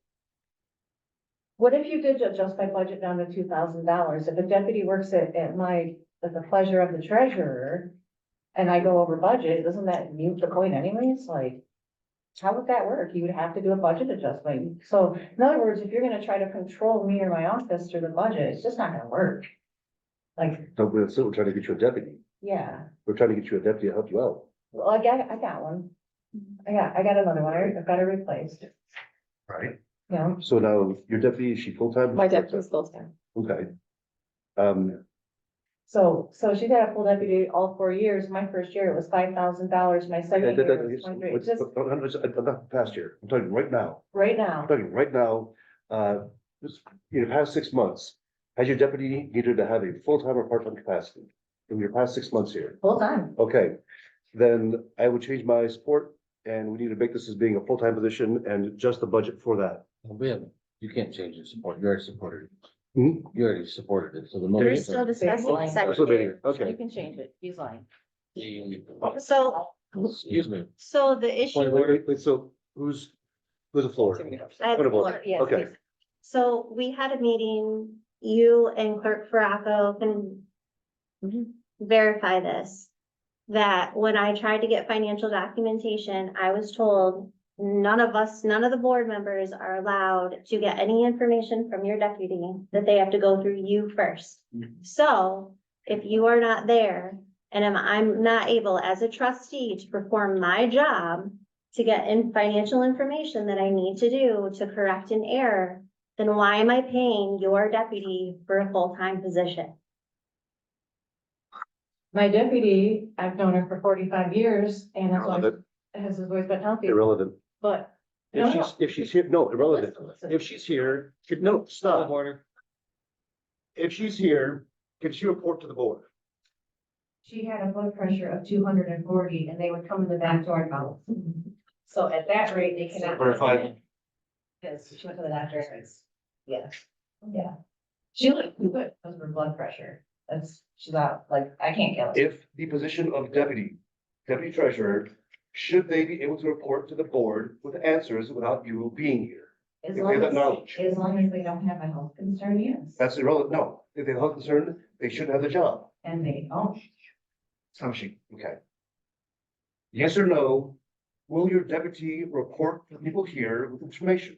Yes, normally. I think we full-time. It always did. No, they did not. No. Can I call the question and we vote to decide whether we're just gonna end debate? I feel like we're talking in circles. You're like in circles. It's a full-time job, they should have full-time access, full-time information, and full-time participation here at the office. If they can't, they don't get a job. That's right. Here's Great. the beginning, you just said, your deputy captain had talked to you without you here. When her blood pressure was too. No, no. Point of order, Can point of we- order. can Point of we- order. The trustee has, we have the trustee that's called question, which means the motion that I made is to vote on. So the motion Okay. to, Well, we have to vote on calling the question first to end debate. Not gonna let you kill my deputy. calling the question. The motion implies the question? She called the questions, we vote. to- Right. we So we're vote voting to- to end debate. Yes, Is there a second? We don't need a second. Okay. Let's see the vote, roll call, please. Trustee Dickman, And debate, yes. trustee Demus. yes. Clerk Faracco, yes. Treasurer Miller, Yes. Supervisor Penfield, Yes. trustee Greenwood. Yes. 6, yes, motion carried to end debate.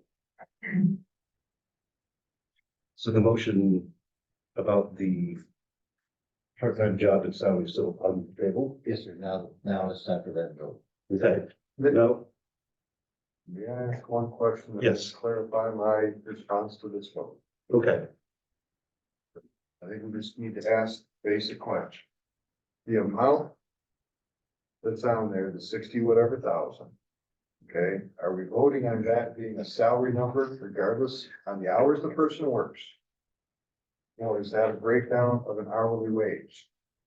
The 40 whatever thousand that trustee Venus is proposing. Is that based on the salary or the hours that the person is currently working right now? And if the person's currently working right now, are those hours sufficient? Or again, is it something we can adjust later? If it's like, oh my God, I need 40 hours, not 30, whatever. That's all I wanna know. So the 53,710 under the hourly position for treasurer is for a full-time treasurer. A full-time deputy. What is the person working now, I guess is my The breakdown. person working now is making $27 an hour and 34 hours, which is part-time, and that's what they have requested. An hourly rate. An hourly rate and part-time, and this is what this person is currently working. That's why my proposal is that number. And so if the person would be asked around time when someone's coming in with taxes or whatever, if they've got to do a few more hours than 30 whatever, then they would be compensated for that on an hourly scale, correct? Yes. Yes. End of my question, thank you.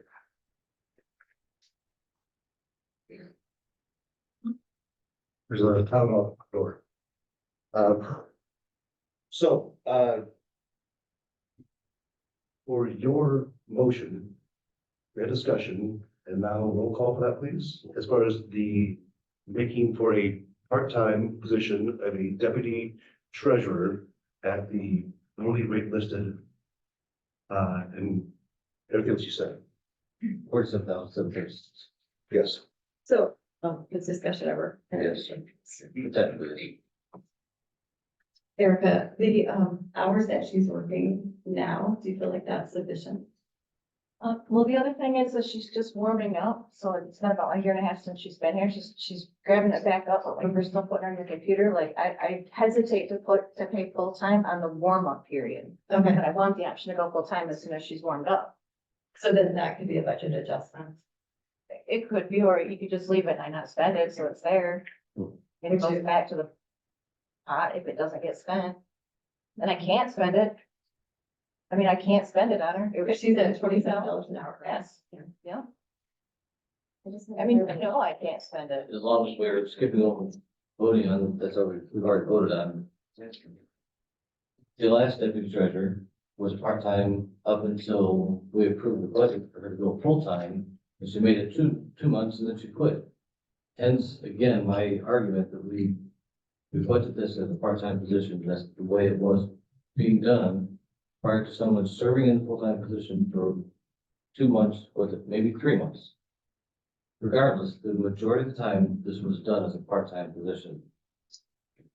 She quit because you screwed her pay up for 2.5 months. Now, let's vote on this. It's time for a vote. Roll call, please.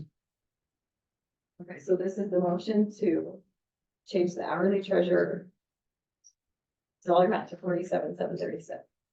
Yes.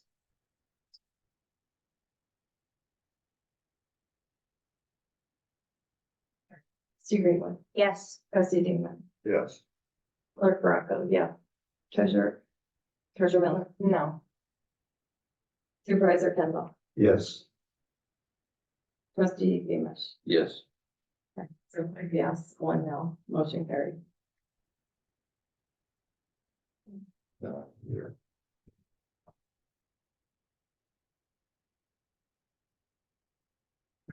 Are there any other budget matters to discuss? I think we're good. Okay. The resolution, resolution 411, Are we voting the table? After this, until next meeting, with the changes? I think There- we'd have to. I mean, we were supposed to double check the whole thing, so I think, yeah. Maybe. There was We said no formal resolution to adopt it on the agenda. Yeah, there was. There was discussion. which is that one? So we're going to move on. So what is that? This is what the budget adjustments that were proposed. Okay. So, do I make a motion to adopt that, to discuss that at the next meeting? So it's on our docket, We didn't need to. or send it to us, Bronco here? We can just do it next time, please. under Adjust business- everything. unfinished business. We don't need a motion. Making sure. Okay. Is there anything else? All right. Resolution 411-2419, resolved by the Board of Trustees for the Charter Township of Bedford to approve paid expenses totaling $1,078,851.92. I support. Give a roll call that one. Or is there any discussion? Okay, roll call please. Trustee Greenwood, Yes. trustee Dayton, Yes. clerk Baraco, yes, treasurer Miller. Yes. Trustee Beamish. Yes. Supervisor Pencil, Yes. 6 yes, motion carried.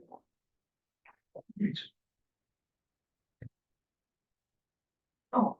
I have. Sure. Sorry. Sure. We have resolution of 411-2420. Pardon me. A resolve by the Board of Trustees of the Charter Township of Bedford to endorse Treasurer Miller's recommendation to hire Tanya Risty for deputy treasurer. Support. Roll call, please. Discussion. Is there discussion? She's doing great. She's leveled up fast. She was the treasurer deputy beforehand? Yep. So just to go back, she's like, okay, good. So she was the job. That's good for you. It's some. I got it. That's great. Yeah, let's get that home. Any discussion? Any more? All righty. Roll call. Are you good? Making sure. Okay, roll call please. Trustee Dayton, Yes. clerk Baraco, yes, treasurer Miller. Yes. Supervisor Pencil, Yes. trustee Beamish. Yes. Trustee Greenwood. Yes. 6 yes, motion carried. She won't start. Oh. One. All right. We have the resolution of 411-2421. It is. Is it the key one here? Take a paraphrase. Resolved by the Board of Trustees to approve the flood recovery ordinance for the emergency services as printed. It's a big, huge, long thing. You don't need to read it all. It's terrible. Discussion. Approve. Support. If you move, I'll support. Yes. And now discussion. That's what we read that last one. It's a good idea. It seemed if somebody was not living in the township, and passed through, it seems like they were able to, bill their insurance for the cost that we incurred for maybe a non-resident, something like that. The way I understood it. Correct, it's been on for a long time, and we've been trying to get it, but finally we proposed the ways there about how much it costs to at least trucks on the scene. Just like in the middle of the village here, a while back, we had a milk truck come around the corner right there on the front of the store. He was driving a little fast, and he should be, and he lost her on some black ice, and he hijacked it right there, so we had that up for about a good 4 hours, tied up right there. He's punctured the gas tank and diesel, so some diesel leaked on the ground in there and started down toward the drain there, would go toward the creek. So hazmat was called in, they called him, we don't call him because we don't wanna get billed for the township, we wanna get billed for this, so. He contacted his company and stuff, and they called a hazmat team to come here, but we billed them for the time that we were there and the personnel was there and stuff. And, we got a check back for $2,800 to cover the cost from them to, while we were there. This will also give us the opportunity to West Michigan here, 37, wherever, if we got accidents from outside the township people or something, we can bill them, their insurance, the money's there for us, or cover $500 or whatever, it all depends on what we want to bill for, so we might be able to recover something back. There's a township in Borders, us in here, they charge their citizens from accidents, field fires, or house fires. We're not gonna do that in the township. You pay taxes, that's enough right there to cover it stuff. If you're an individual that goes up and down West Michigan here and you have 2 or 3 accidents, then we may be talking a little turkey to you. Maybe be building you a little bit here on this, but otherwise, we're not gonna do it. But outside people, yes, and that gives us some recovery money to put back into the budget there, so, in case I want a long vacation, I can take it. That's what this is what we're talking about. Thank you, Chief. All right, so.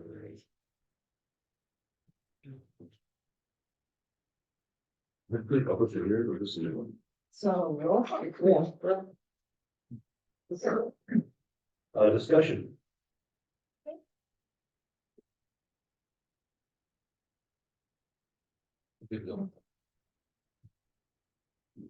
Roll call. Trustee Beamish, Yes. Treasurer Miller, Yes. Supervisor Penzel, Yes. Trustee Greenwood, Yes. Trustee Dickman, Yes. Clerk Baraco. Yes, 6 yes, motion carried. I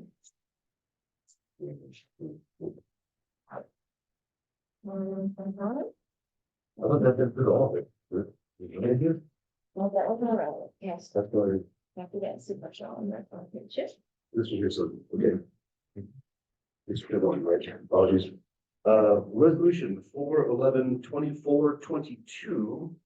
Resolved by the Board of Trustees to approve the rezoning request for 154 Wells Drive as recommended by the Planning Commission. Okay, this was a big one. So we need a support. Please clarify the motion. Yeah, the paperwork actually says moving to deny, What's the recommendation? which was the recommendation for the PC. The second whereas. Yeah, me too.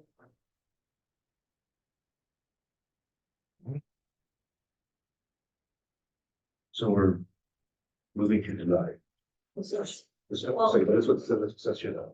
Okay, oh, Right. yeah, one of them though, one says approved slash deny, which is weird. Very good improve. Yes, that is the supporting paperwork that has to do with this. Not that one. Not this second report. Not this one. Finance committee. Not that one. Are you talking about That one. the PC? No. Kind of, it's Yeah. this, not this, we're getting Not this closer. one. Remember, No, yes. yeah, it's the public hearing for it. To adopt slash deny, so make a decision. Right, yep. Yes. So, yep, slash deny. So I move to deny the rezone request at Pay trees, Your discussion first, Toby. yes. Well, we need a support for the motion before we can discuss. I support it for discussions. You support. Second, So now we have discussion. okay. Throwing my 2 cents and making sure. I understand. And. Great way to great this working.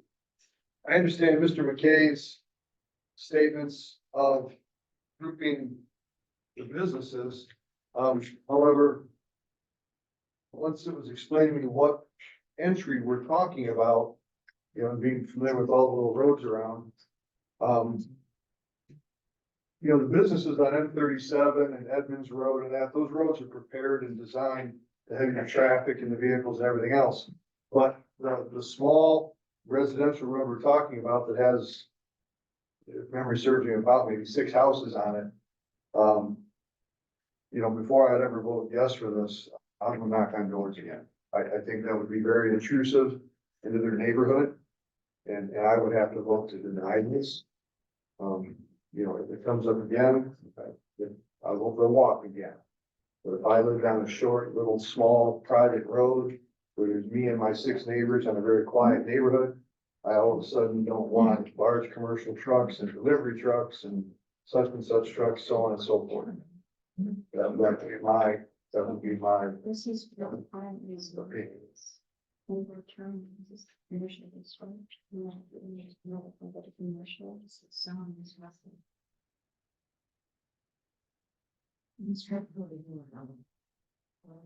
So, Mr. K brought up a good point. And I just want to clarify the process for the master. Can everyone hear me?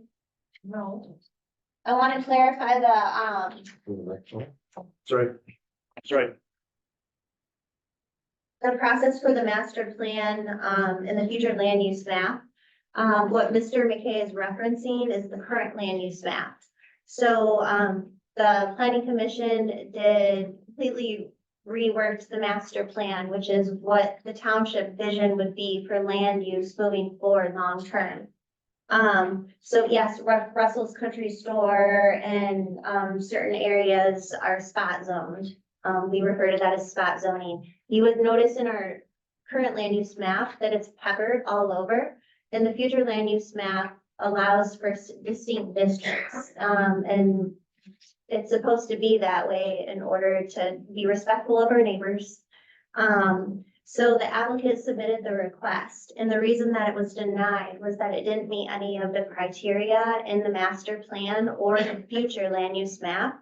We never make decisions off of the current land use map. We only make the rezone decisions after the future land use map. So according to that, they were asking to move from agricultural to commercial, and the future land use map actually had them set for residential. So we did the fact finding for the PC, and that was why that we were choosing to deny it. The PC chair then sent that over to the county that agreed that we had made the right decision. I looked into it too. I saw that, they did 9 points of discussion as a way to kind of weed through this to see if it was good or bad, or especially for a conditional use. So that means that regardless of the map, that they could go and do what they, wanted to do with their permission. Initially, I did like the spot because it didn't have any neighbors. I did like the dead end road, but I didn't like the water next to it. And then once I read all the 9 points, you have some pretty good points in there, like a dead end road and people coming in and out of that. And like, I've already had phone calls where traffic increases on a dead end and people are really upset over that, especially in a residential neighborhood. That maybe six of business down on the end of that. But, that's the one main reason that sold it for me though, out of everything that you said, because I was totally for it. But it was the traffic, and then it was the fact that if they sold out, it would remain commercial, and any old thing can go in there, and there's a large body of water next to that. It just didn't seem like a good idea. So I totally agree with what you guys came up with. Which is, All 9 points on this report. yeah, Nay. okay, there you go. Good, see. 22. Discussion, or anyone? I just like the motion language, to make sure how we're voting on that. So there's a motion to deny this. Is it? That's, Do you want me to clarify? yes. I move to deny the rezone request, for 154 Wells Drive. At the board level, to rezone it from agricultural to commercial. Second. Thank you.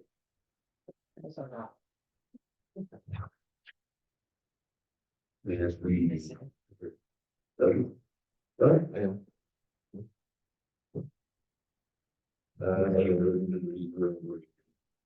So, roll call?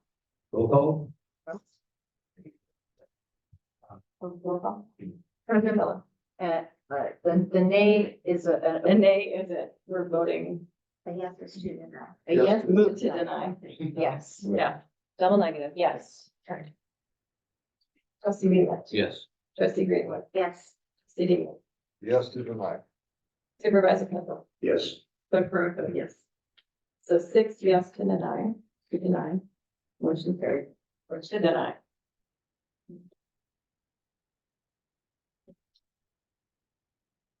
Others. Oh, we go, sorry. Missed it. Resolution 4/11/24/23. Resolved by the Board of Trustees of the Township of Bedford to approve the budget amendments included in the packet. Is that what you have over there? I already decided to move. So we're I'm gonna, gonna strike that. Having table next time? table, exactly, that's right, yep, Motion to table. Second. second, Well, we've already We got, can just vote no. we've already got that, we've already got it ready to table. Okay, that's right. No, this is the amended to go together up there for next time. Alrighty, now for the fun part. We're up to the public comments.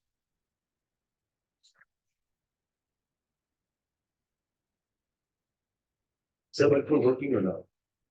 Could you put this politely stand? I don't think that was answered very well. I appreciate that. That was heard. Sorry. Yeah, they were really upset here. Not side, this like, I'm trying. Yeah. We can carry this stuff together. Thank you. This is perfect. If we get there. Good evening. I'm Catherine Valley and just wanted to, in this moment of public comment, on my way to the meeting this evening, I came along Fort Custer Drive, across the railroad tracks. And then where I think the new boat launch is going to be, there is a trash receptacle that is just overflowing with trash. And it's right on the edge of the river, plus it's on the edge of the woods. And I just wondered whose job is to pick up that trash when it's full. Thank you. So ma'am, are you the mother of Officer the Valley? That's awesome. Should be. Answer. Our hired people across the street, we'll make him there. You know, back up here. First of all, I want to thank the board. I want to thank the board for clarifying the Wells Drive situation. At the planning commission meeting, the terminology being used, scattered, was probably not the appropriate language to be used. And now that you've clarified it, it's a lot better. Although they did offer an entrance off M89, I fully understand and comprehend now what's going on. And I appreciate the board for clarifying. Really do. I want to address a new fire station. Yes, I want a new fire station. I used to live in Ross Township, and I was a treasurer, deputy treasurer, at the time we were building our new building. And we built a new fire station. And one of the things we learned after the fact, we really wanted more space. And I think there's some regret by the chief, great chief, that we didn't have better access to go around the building. We didn't have more parking. And the chief was always worried, what if I need to add another engine? I don't have room. We did build an ambulance building and have a full-time ambulance crew there, which was really supported by the residents. So my whole point of this is that as you consider building a new fire station, again, 100% support here. Maybe in a different location where you have a little more space. I'm thinking about, practice area, more room for new officers or new firemen to go outside and practice, do some things where there's space. And even social events might occur there. I know a lot of, you have a pancake breakfast and everything. I just think you've got an opportunity now to rebuild. And I don't know what's in the proximity of the existing fire station, if anything's for sale or not, but I hope you consider a little more space. That's all I'm asking. Great job, chief. You got a great crew. That's in the movie right now, the liver station, we're looking at that show. Okay. That's all I'm telling you. That's okay. Right. Thank you. Doing and getting free cakes. Ian, that was cool, actually. Hey, Adam. I heard a thing about tonight. Come on, Adam. Yeah, I mean, first you,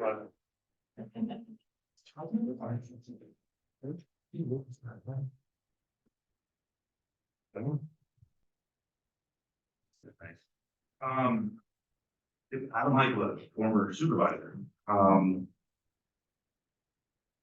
So, I want to thank you, for some of the things that you've done tonight. That's been nice. Long time coming. Hopefully, the right things come of what was discussed at the beginning of the meeting. When it comes to hiring a whole nother position for a road department person, I mean, this is really been getting out of hand as far as the growth of our township and the amount of people and positions. And I mean, it's a lot. We've already, in a very quick manner, without any real discussion and development with the residents, changed our system of governance with the previous administration, your previous supervisor. They changed it to the superintendent model. They changed it so that really, so someone like yourself, no offense, can be in this position. So that you can have your full-time job, but then you have the duties, thumb duties of a supervisor. And that separates the elected person that we the people elect to run the township, because that's what you are. You're essentially the manager in many regards. But we don't get that now. We have to go through, we have a superintendent, it's separated, right? The supervisor has attended the road commission meetings. The supervisor is the one that should be involved in attending and making those things happen. That's the way it's always been. I know Tom went to those meetings. I know I attended all those meetings. So all I continue to see doing is we keep spreading further and further and further out all the duties of the supervisor and the work. But then we have meetings here where you guys don't even know anything about what you're voting on. And you're brand new, your second time, so it's not you, obviously. But it's a repeated thing in all of our system today, is that we have rigor stamping that goes on. We've been a stamping board for a long time, trying to get away from it. There was a mistake that was made. And it's because nobody actually did their full due diligence on that packet to go through and make sure that it was correct. And it was just proven, that's what it is. You can't deny it. But the bickering and fighting, really the Marxist battle for power on this board is really disgusting. Makes you all look foolish. And hopefully it comes to an end real soon. Because we do need to do good things. We have been doing good things, even with the nonsense battles and fight for power. So continue growing in the way that you're doing. Thank you. Just as a quick question, we're just off time here. How, when you were supervisor, well, were you working at the time? Because I'm having a hard time trying to find a balance as far as I want to do more, but there's only one of me. No, I made myself available 24/7 to the residents, and I wasn't necessarily in this position in this building 24/7, but I was available and was working on things for the township. Right, but did you have a job outside of this? I did not. I've got a business, but I had other people running the business, and that's, yeah, I was here. I'm trying to learn this. I'm not, because this is not, it's not negative. Yeah, let's get here. Let's Please, yes, I'm gonna love to because I'm trying to learn. I want to learn from previous people how I can better time manage, I guess, to do more things here. I'm trying. Yeah, I know you're busy. You're a doctor, obviously you're busy. Because I'm just, but I don't want to make excuses for not doing my job either. And thank you for the microphones. I don't know how anyone could be upset about, you making the grand attempt to do something. So thank you for that. And my word. Please. Come on up. You ranked open.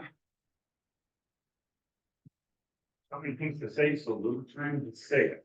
I understand with your practice in four boys, right? Yes. That your time is a premium, and I've tried to be respectful of that, because I really wanted to send you like a draft email, but I refrain from it because there's a lot of things that have gone on in this township in my last 2 years. But right now, I'm gonna address water, because that's very important. And I wish you wouldn't disregard Mr. McKinley so quickly, because he tried and he expressed a lot of frustration with trying to deal with all the, let's just say, personalities here.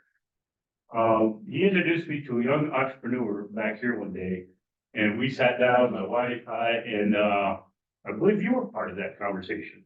We were talking about the extension of the water main down Michigan Avenue that's been just sitting there for at least 30 years waiting. Currently, there are no plans. There are no plans to make plans to extend that into the township. As you heard from Mr. Frisbee, with the housing shortage There's virtually no new construction going on in Bedford Township. This entrepreneur has plans to do a gas station out here in the corner across from the pizza parlor. He would like to do several other businesses, but he needs water. We have tons of houses that are at least 80 years old with shallow wells.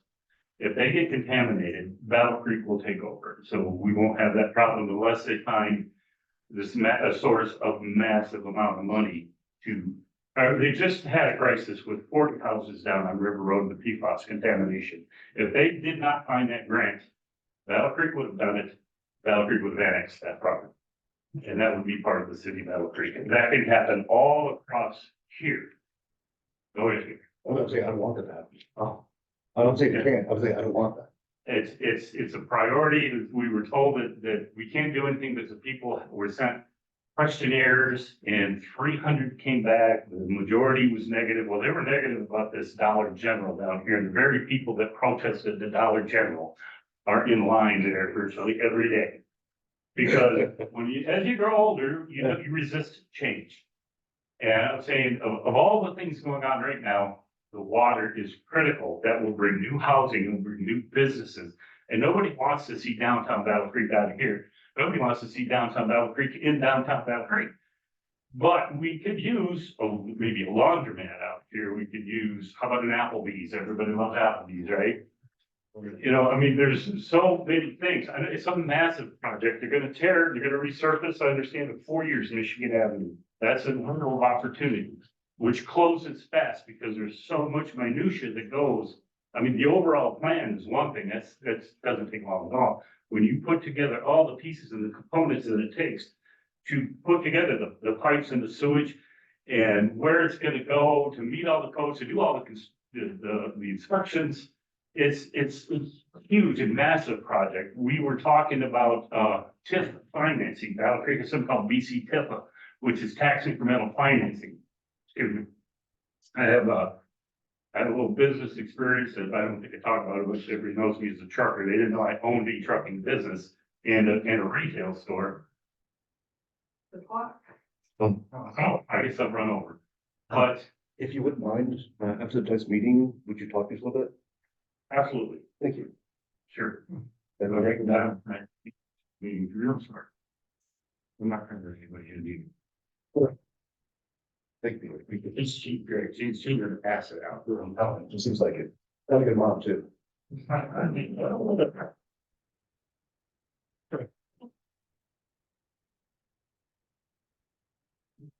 Evening. Tom Brown with ex-supervisor. I like one question on your amendments that you're making to the budget and the other one, the very big. Are you doing that all at once or are you gonna do them as separate? I would recommend that you put in your original budget that you voted on, correct? Get that correct. And you leave that alone. So if the state ever comes in and does an audit and stuff, then you'll have a track record from there on. And when you make the other budget adjustments, because you can do the line items. It's just a precaution, and I may be speaking out of turn or out of, that may not be true, but I'm just saying from experience, after doing that 5-year budget, then you got something you can prove and go through. That would be my only thought on that. Don't do them together. That's good wisdom, thank you. We're writing it down.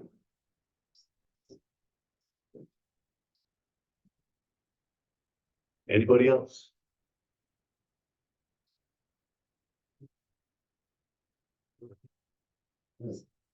Judy Van Gotham, Hey, Judy. and I just wanted to add something else on the water. I was watching the news this week. I didn't hear where this woman was from, but her husband passed away from cancer. And then they found out, and I don't know if it had to do with it, but their water was contaminated. We've got a lot of old houses and stuff like that. And I didn't know, do we have anything in place that if someone wants to have their water tested? I know, it really affects the real young and the elderly. If we don't have anything, some of these people, they don't have money to go out and get it tested themselves. I have no idea how much it costs. But if there's something we can look at to be able to help. I mean, in the news, you hear all the time about people are drinking the water and then, oh, how long have they been drinking it contaminated? So I just wanted to put that out there. I agree with you completely. As a doctor, I'm with you. I thought the health department does free water testing. But it doesn't do for the PFAS, cause that test is like $700. I shoot myself in the foot if I'm wrong though. I thought they did free. Okay. You could get his health department is minimal. Minimal. It's free, but it's so little. It's paid for it. Please. If that's voluntary, there's no program to, you know, knock on your door, do you want your water tested? The residents have to bring their. Yeah. And a lot of these houses are now rentals, and they've been flipped, and, I'll search for example. Cody's the permit guy. We talked about this too, and there's lots of houses being flipped here. But new construction is almost non-existent. So these are full 12 that don't get tested. And just, I don't want to add that to what you said. Thank you. Hi, I'm Rita Kerwin. Been up here before. So, talk about Mr. McKinley. He didn't just leave, he resigned. And I come in the township quite a bit, because I'm having a project done. What a mess. But, come in, hello, everybody. And I patronize a lot of businesses around Bedford Township. I've lived here over 30 years. Some of my two daughters went to school with Miss Baracco's children. And, what disheartens me the most is, the bickering tonight. We haven't had bickering. I've said it before with our last supervisor. The board. It's a mess. It's not anything new, but it hasn't been a mess for a while. We are better than this. We are all grown adults. Grown adults. We have to act like grown adults. We're here for business. Conduct ourselves as business. We're educated. Use our education better. We're here for an agenda. Back in the day, when Mr. Sproul was our supervisor, he was here 5 days a week. Bess Jordan was here 5 days a week. Mr. Heiko was here in and out. I don't know how many days he was here, honestly, but I know he was in the office. You were in the office. The other supervisors, I couldn't tell you. Joni, she was in and out. She did come in quite a bit because I would come in and I would see her here. Mr. Kenzel, Dr. Kenzel, that's what you would like to be called, because I don't know what you would like to call. See you here. And I did ask Joyce, I believe it was this week, I was in here, and I said, where is our township supervisor? He's not here, and our superintendent is leaving. Who is going to run our township? We need somebody here. And the open door that you said last month, your door was always open. I don't see that. And that's disheartening for me. Because if it's an open door, I want to see you here, sir. I truly do. And I know this is only your second month. I will give you grace. I truly will. But I see Joyce here. I see Erica here. I see the chief here. I see Cody here. Amongst other people. But I'd like to see your face here, sir. Truly. I would. At least once.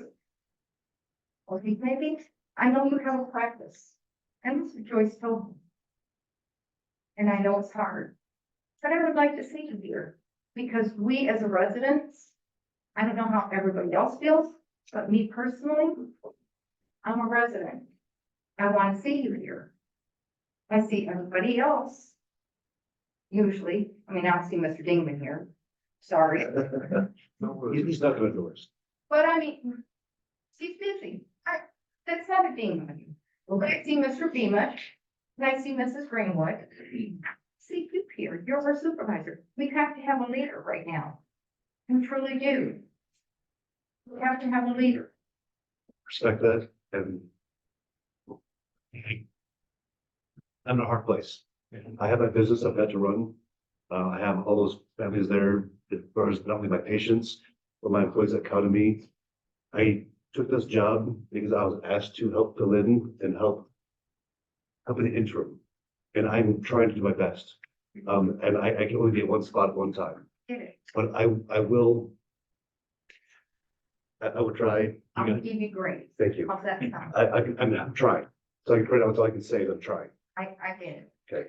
And so, and then I'm looking at this bigger picture. I want the board to have a vision. You know, I had a 5-year plan. I had a 10-year plan. I had a 20-year plan. And I want this board to have that also. Because I'm a taxpayer, I want you guys to have a vision with our roads, with our sewer. I'm like Mr. Van Houten. We have to bring business here. We cannot allow somebody to come in here and swallow us up. We just can't. We're better than that. We're a community. And we all have to work together. Can we do that? No more bickering. I hate coming here and you guys are bickering all the time. Me too. And I'm glad you're not gonna allow that anymore. It's not pretty. Thank you.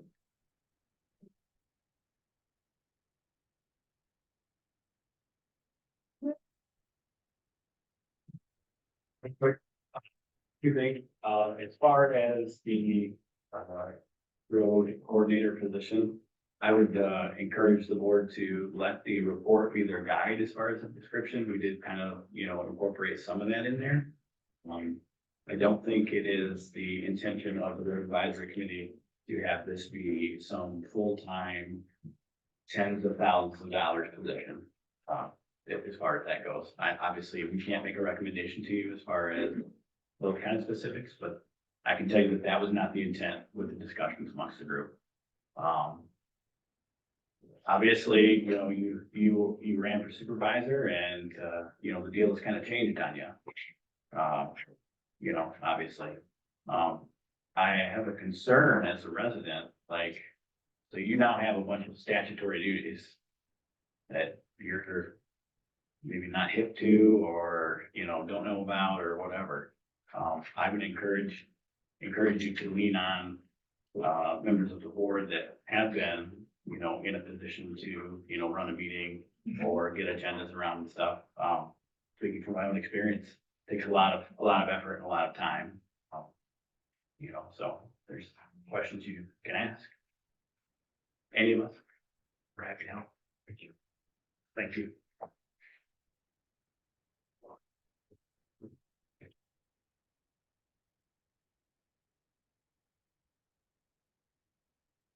The point I'd like to ask for the next meeting is if we could have Heikela, I'm learning still, Miss Heikela, she makes sourdough bread. It looks delicious.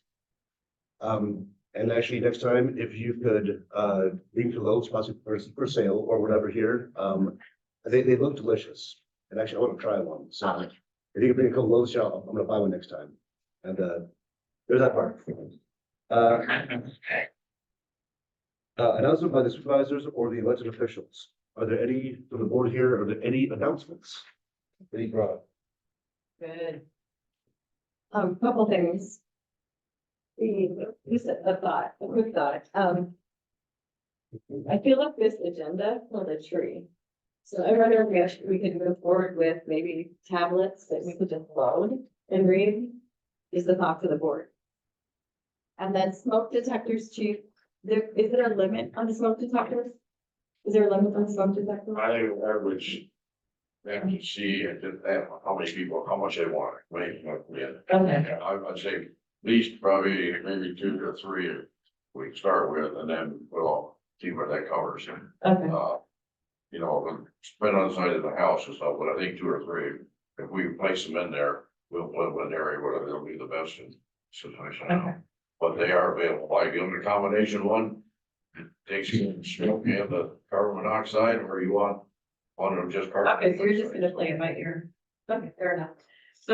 The other thing, I believe to annex the property or for the city to take us over, because we are a charter township, it's a vote of the people before they can annex us.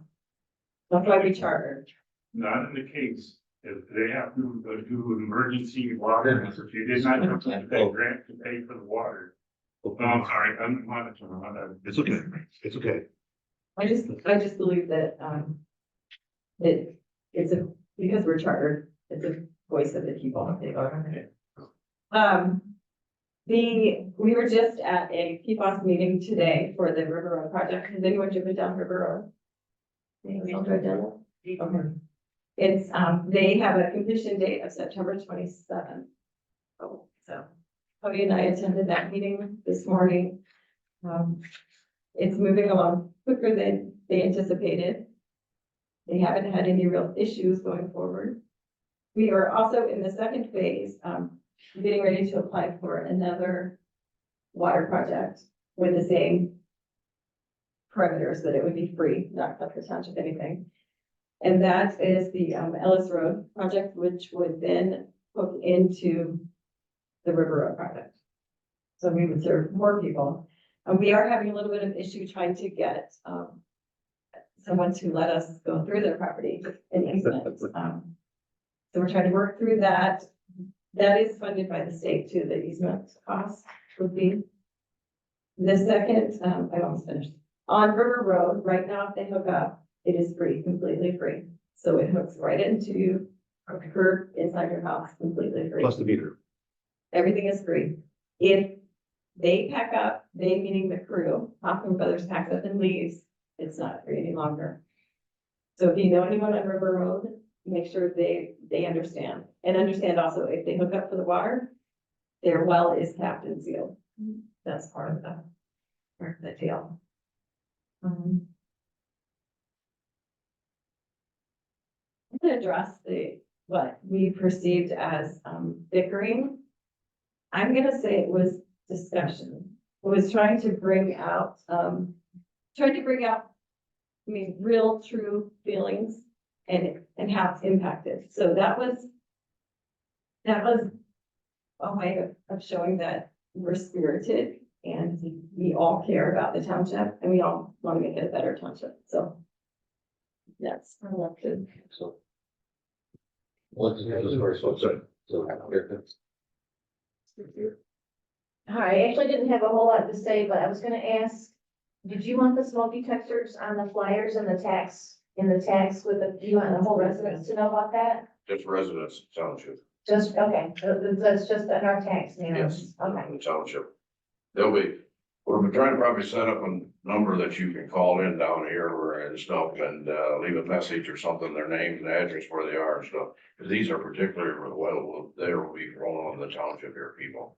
Cause I've had past people call, elderly people, we're gonna install them for them, we have any, we don't. So, but now we've had the opportunity to acquire these and we'll continue to get them and we can get them on everybody's house, at least 2 to 3 of them.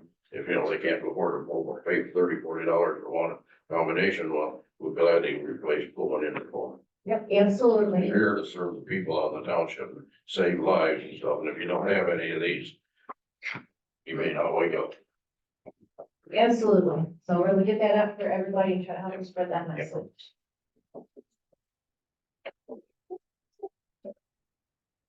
All right, well, quite the night. So I'm gonna with the speakers, meant to like them, we'll keep making it better, so we'll have to shorten the cord and I'll try to get more microphones that work better for the other stations here as well. Again, I'm working on it. You guys tell me a problem, if I can do it, I'll work on it, make it happen. That's my word to you. I don't really have a lot to say today. It is very sad that Mr. McKinley did retire or resign when he did. I was looking forward to working with him and for his help. And yes, I am in a spot now where I'm torn between 2 jobs. And yes, I have a problem where I need to rely more on my staff here and and we got Joyce quite a bit. She's my, information for various things as far as the packets, what's going on there, and, I'm diving to the deep end with, concrete shoes, and I'm trying to swim best I can. Is it ideal? No, but as people will tell you, I do try very hard to help people. My job as a doctor, my job here is that's I guess my core is I like helping people. I live here, but my two of my boys were born in Bedford Township. They're all being raised here. This is my home, this is their home. And I want to help you. I want you to help me to make this better all around. Really do. That's my honest truth of thinking this whole thing here. We will work out as far as our team unity from the board and from the staff here to make a better presentation. And then I want to work with all of you guys as far as meeting after this meeting here, various things to get a better unified front for the township as well. Know that you are being heard. Know that I will be trying for you. I have no other agenda. I want to help make Bedford Township better. Financially, security, have more folks like Officer Valley. The Valley. Officer Valley doing your job, doing the hard things. It's awesome. With the chief, getting new recruits, getting out, these smoke detectors, helping out our neighbors. We are neighbors helping neighbors. That's our model, right? Serving. We're neighbors serving neighbors. I want us all to embody that. And I'm right there at the top of the list. So I don't have a whole lot more to ask or to say here. One point I've been kind of torn with since I first took this job. They would say when you get into politics that all your skeletons come out of the closet. A lot of things that you did in the past, a lot of things you did or did not do in the past, come out. Rumors fly around. I guess in the first meeting, somebody approached Mr. Schatz and asked why he supported me because I had some kind of a bad character flaw. Just so I can just open book, yes, I'm divorced. Was back since 2019. Yes, my wife still lives with me and our 4 boys. Yes, we're working it out. Yes, I'm gonna ring still. And yes, we are trying to hopefully, I'd love to marry her again later this year. There's the truth. In the past, have things happened? Did I try to date other people and things happened? Of course, I was divorced. We were having a hard time. She was still living there, but I was divorced. I'm human. But just so you all know, none of that has any bearing on my job here. None of that has any bearing on what I'll do for you. None of that has any bearing on anything else. It's my personal life. It has no bearing elsewise. But just so you guys do know, I love her to death. That's why I got my tattoo to match her. And did. Plus it has a baby anchor.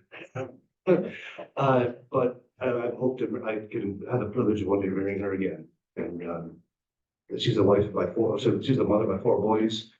And she is the love of my life, and we're working things out. Nothing's easy, but that's the truth. There you go. Anybody else? Yes, please. So a while back, there was something that came in a tax flyer or whatever about volunteering here. And I said, yes, I'm getting my first social security check hopefully next month, so I got time. If somebody needs a volunteer, why don't you guys ask for our help? If it's stopping them. Your second? I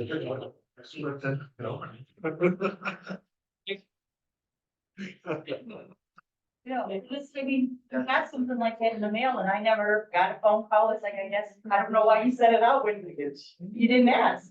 Who's next? I just can't remember what that, maybe it was Parks and Recs or something? That's kind of. Okay. I don't think you have anything specific. It was just, if you wanted to volunteer, you did it and sent it in, and I sent it in. Oh, sure. What do you have left? Yeah. May 4th, we're doing a park cleanup at Markham Park. So we're looking for volunteers for that. just pick on trash, moving some, or pick on it more probably, honestly. Walk out the trails. There's a lot of trash out there, people out there, just wanna get it cleaned up and bring the community together for a day, and then we're trying to put a frisbee golf course up there, so we're looking for funding, and Cody and I are on that project together, so. The first time you asked me to volunteer. Oh, Your excuses. So, I do actually have two last little things here. Once again, the letter of resignation from, Superintendent Dennis McKinley. And the last thing here is, for a fundamental fact, the land bank, they actually have, funds to pay for the entire removal of Fire Station 1. So that is not gonna cost the township anything. So the removal of the condemned building of Fire Station 1 is now being paid for in full, but not by us. So good news, Chief's dream. right, Chief? Good stuff. All righty, who's next? Oh, Chief, sorry. Sorry. So speaking of Fire Station 1, the board will have to have a plan on what to do with the equipment that is already in there. So we will have a plan for that. Police Abandon Brink, I don't know if everyone was here at the last meeting, they submitted, appropriation to Senator Peters that will go through the Appropriations Committee. And we essentially asked for $1 million to rebuild Fire Station 1. So we met the deadline for that and filled out all of the paperwork. We can still continue sending letters of support. So we have drafted, templates for residents, templates for business owners, and for churches. So if anyone wants to sign a letter to support, the fire station and send over to Senator Peters' office, just let me know. I believe Cody also has them in his office, and the clerk also has them in her office, so just wanted you all to be aware. Might move into that tower that's out there, that tower's dead, they don't use it no more, so if you want demolition, we're gonna take the station down, you might want to, that's all. They need to take that down, yeah. Good. Check it out.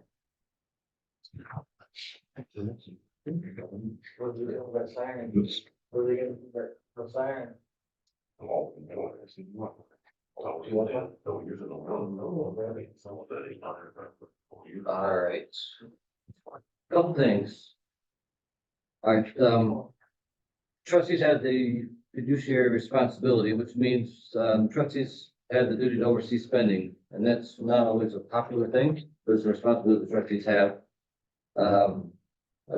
Board meetings are where the working people get done. So, you have rubber stamp boards previously, you don't anymore, and that's why there's discussion, sometimes it's heated, of course. But that's the work, and that's why it's done here. You guys would frown on it if we did all the work behind the scenes and didn't include you guys. That's why it gets heated. That's just life, this is how it is. Water project, yes, coming down Michigan, it has been talked about, it's been talked about for years. Joyce and I had a conversation the other day about that, it's not a bad plan.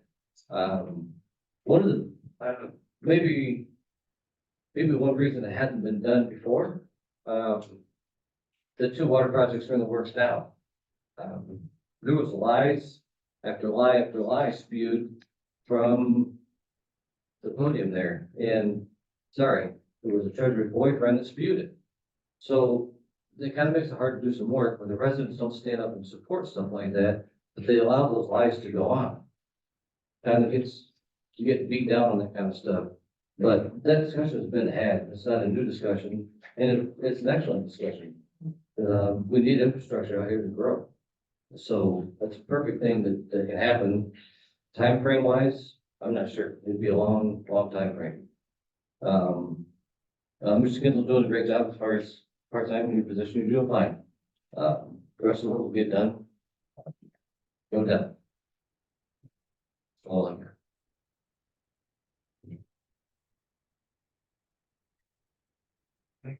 We have got several things to say.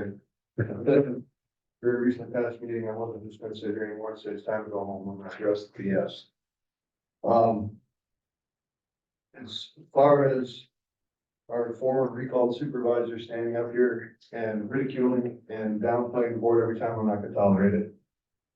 He wasn't in the office. Rita, if you saw him, well, lucky you. You're the one person that got to see a chicken and teeth. Okay? Please. People by the way, please. People came into the township meetings monthly and were outraged because they didn't get a return. They didn't get a call back. They said when they came in the office, there wasn't anybody here. The employees in the office at the time documented his hours in the office, and it was 8 to 10 hours, not a day. 8 to 10 hours, they said that they were lucky. It's all part of the recall language that everybody can get. I'm not making this up, I will not open myself up to a lawsuit. The recall language documented his lack of time in the office, when he was in the office, threatening and harassing female employees. At one point, where a firefighter and a trustee luckily were in the office and had to come in and get in between him and the employee that he was over top at screaming. One more, please. Please. And I'm not gonna tolerate it. No, don't, please, some to speak. This is some to speak. You have, I give you guys time at the podium. This is his time now. Everything I'm saying is documented, was approved by the Calhoun County Chief Justice. What he would recall. If you take counsel with somebody, start to tell you how to use your time, I would check with Mr. Sproul. A trustee or a supervisor that was here. He was recalled for not being here. He was elected by accident because he signed up as the Republican when everybody swooped in and voted in President Trump and pulled the Republican ticket. We woke up the next morning and we're like, what? Who's this guy? How do you know? And I'm not gonna sit here and tolerate him berating the board and making complete falsehoods. He wasn't here, and when he was, all he did was harass our staff. That was again, part of the recall language that was approved by Chief Justice Michael Jackson. And that's all I have to say on that. As far as Pete's comments about the water, very appropriate. I can't tell you the year and the date of the meeting, but again, everything got steamrolled by the PFAS water corrections. We actually had discussed, and I believe voted to submit and take part of a proposed funding that, again, may have been put on the back burner, but it was exactly to bring water to the neighborhoods that Pete was discussing. And they brought about it for the exact reasons that he said. He is 100% on point.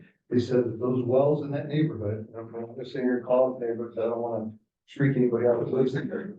But they said that their wells are so shallow that if they apply for a new well, and correct me if I'm wrong, or if it gets contaminated, the health department may not even give them a permit because they don't meet the proper requirements today to get one, so the property would be condemned.